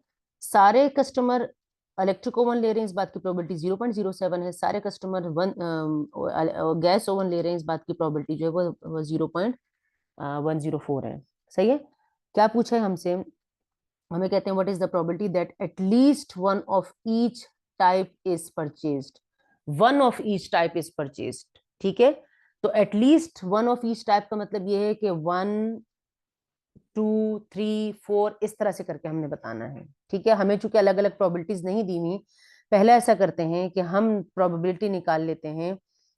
ये सी पार्ट, बी पार्ट है इसका, बी पार्ट में देखें, हम प्रोबेबिलिटी निकालेंगे किस चीज की, कि इलेक्ट्रिक ओवन और गैस ओवन की, इनके ऑल 6, यानी कि ये ऑल की, ऑल का मैं कह रही हूँ कि all electric oven, all 6 purchases electric oven और all 6 purchases gas gas oven, यानी कि या ये ले रहे हैं या ये ले रहे हैं, ठीक है। तो इस बात की प्रोबेबिलिटी क्या होगी कि इसकी प्रोबेबिलिटी होगी, दोनों को ऐड कर लेते हैं, 0.007 प्लस 0.104, तो इससे मेरे पास आ जाएगा 0.111 आ जाएगा, ठीक है। पूछा क्या है, what is the probability that, ये गिवन है, ठीक है, what is the probability that at least one of each type is purchased. At least one of each type is purchase, अब हर एक को तो मैं ऐड नहीं कर सकती, तो हम क्या करेंगे कि ऑल 6, 1 में से ऑल 6 को माइनस कर देंगे, तो एटलीस्ट 1 की प्रोबेबिलिटी आ जाएगी। इस तरीके से हमने क्या फाइंड आउट करना है कि एटलीस्ट की फाइंड आउट करनी है, एटलीस्ट 1 की, इनके हम कहेंगे कि probability of at least 1 of each type ना, तो हम कहेंगे कि 1 minus probability of this event, यानी कि प्रोबेबिलिटी ऑफ ई और जी, ठीक है। तो हमारे पास आ जाएगा 1 माइनस 0.111 और इससे मेरे पास आ जाएगा 0.889। आप एटलीस्ट वाले क्वेश्चन हम यूजुअली कॉम्प्लीमेंट्री करके इसे सॉल्व करते हैं, मतलब इसका ऑपोजिट निकाल लेते हैं, इसका ऑपोजिट दिया हुआ भी था, इसका ऑपोजिट, ठीक है, और उसको हम फिर 1 में से माइनस कर लेते हैं, सही है। अब हम नेक्स्ट क्वेश्चन देखते हैं, 69 नंबर क्वेश्चन देखते हैं। 69 में कहते हैं कि it is common in many industrial, ये लास्ट क्वेश्चन है, इसके बाद वाले क्वेश्चन हम नहीं करेंगे, वो लॉस प्रॉफिट वाले क्वेश्चन है वो हम नहीं करेंगे, ठीक है, उनकी फिर प्रोबेबिलिटीज फाइंड आउट करने को कहा है। तो ये लास्ट क्वेश्चन एक्सरसाइज का, it is common in many industrial areas to use a filling machine to fill boxes full of product. ठीक है, this occurs in the food industry as well as the other areas in which the product is used in the home. For example, detergent. सही है, these machines are not perfect and indeed they may, ए क्या दिया है, fill to specification, B event दिया, event को नाम दिए हैं, बी दिया है अंडरफिल और सी दिया है ओवरफिल। ये तीन तरह के डिफेक्टेड आते हैं। ठीक है, क्या कहते हैं, generally the practice of underfilling is that which one hopes to avoid, let probability of B is 0.001 and probability of A is 0.990। B क्या है, B इवेंट किसे दिया है, अंडरफिल को दिया है, थोड़ा सा अंडरलाइन कर देते ताकि हमें आसानी से याद रहे। और ए इवेंट किसे कहा है, ए कहा है कि fill specification, fill to specification ये है। ठीक है, ये मैंने हटा ही दिया, ऐसे कर देते हैं, फिल टू स्पेसिफिकेशन है। ठीक है, अच्छा पूछा क्या है, और ये प्रोबेबिलिटीज दी हैं, ये दी है और ये दी प्रोबेबिलिटी। क्या प्रोबेबिलिटी पूछी है, give probability of C, probability of C हमसे पूछा है। तो प्रोबेबिलिटी ऑफ सी क्या है, अब देखें, ए बी और सी ये तीन ही तरह के इवेंट हैं और हमें पता है कि सारे इवेंट्स की, यानी किसी सैंपल स्पेस के सारे इवेंट्स की जितने भी पॉसिबल इवेंट्स होते हैं उनके इवेंट्स की सारी प्रोबेबिलिटीज को जब हम ऐड करते हैं तो वन की इक्वल आती है। तो प्रोबेबिलिटी ऑफ सी जो है वो किसकी इक्वल आएगी, वो वन माइनस किसके आएगी, ए और बी को ऐड कर लेंगे और वन में से माइनस कर लेंगे। ठीक है, टोटल चूंकि वन की इक्वल होती है और सी की नहीं दी हुई, ए और बी की दी हुई है, तो हम ए और बी को ऐड करेंगे और वन में से माइनस कर लेंगे। ठीक है, ए की प्रोबेबिलिटी क्या है, 0.990 है, बी की प्रोबेबिलिटी है 0.001, ये यहाँ लगाएंगे, वन में से माइनस करेंगे तो हमारे पास आ जाएगा 0.009। ठीक है, 0.009 आ जाएगा। सही है, बी पार्ट में क्या कहें, what is the probability that the machine does not underfill, underfill की प्रोबेबिलिटी दी है, अंडरफिल की प्रोबेबिलिटी क्या है, बी है, बी की क्या है 0.01 है, तो नॉट है तो इसका मतलब ये है कि हमसे पूछा है प्रोबेबिलिटी ऑफ बी कॉम्प्लीमेंट पूछा है। ठीक है, बिल्कुल सिंपल सी एक्सरसाइज है, one minus probability of B करेंगे। ये सारे events mutually exclusive, not mutually exclusive और कॉम्प्लीमेंट्री इवेंट, जैसे इस वक्त ये कॉम्प्लीमेंट्री है, कॉम्प्लीमेंट्री ये तीनों मैं करवा चुकी हूँ इससे प्रीवियस वाले लेक्चर में, उसका लिंक भी मैं डिस्क्रिप्शन बॉक्स में दे दूंगी। और कार्ड्स का भी चूंकि यहाँ यूज हुआ है तो कार्ड्स का लिंक भी मैं इंशाल्लाह डिस्क्रिप्शन बॉक्स में दे दूंगी। अच्छा, one minus probability of B है, प्रोबेबिलिटी ऑफ बी 0.001 है, इसे वन में से माइनस करेंगे तो हमारे पास आ जाएगा 0.999। सी पार्ट देखते हैं, what is the probability that the machine either overfill or underfill, either और की कंडीशन है तो इसका मतलब है कि सी और बी को ऐड करना है। ठीक है, एडिटिव रूल लगाना है, यानी कि आपसे पूछा है प्रोबेबिलिटी ऑफ क्या क्या पूछा है, सी यूनियन बी पूछा है। ठीक है, मशीन ईदर ओवरफिल और अंडरफिल, तो ओवरफिल और अंडरफिल सी और बी है। सही है, तो सी और बी की प्रोबेबिलिटी आप लगा देंगे यहाँ पर। सी की प्रोबेबिलिटी क्या है, वो है, यहाँ हमने निकाली है, ये रही सी की प्रोबेबिलिटी 0.009। ठीक है, हम लिखेंगे 0.009 प्लस और है ना तो एडिटिव रूल लगेगा यहाँ पर, और प्रोबेबिलिटी ऑफ इंटरसेक्शन नहीं है, दोनों एक साथ नहीं हो रहे, इंटरसेक्शन नहीं गिवन। ठीक है, और प्रोबेबिलिटी ऑफ बी है, बी की प्रोबेबिलिटी है 0.001। ठीक है, तो इससे हमारे पास आ जाएगा 0.01। यहाँ पर हमारी एक्सरसाइज होती है कंप्लीट। वीडियो थोड़ी सी लंबी हो गई है क्योंकि, लेकिन मुझे पूरी एक्सरसाइज क्योंकि आप लोगों को करवानी थी, क्योंकि इन एक्सरसाइजेस के मैनुअल जो है वो उसमें बहुत ज़्यादा डिटेल नहीं गिवन, तो यहाँ से आप जो है वो आसानी से इस एक्सरसाइज के सोल्यूशन को समझ सकते हैं।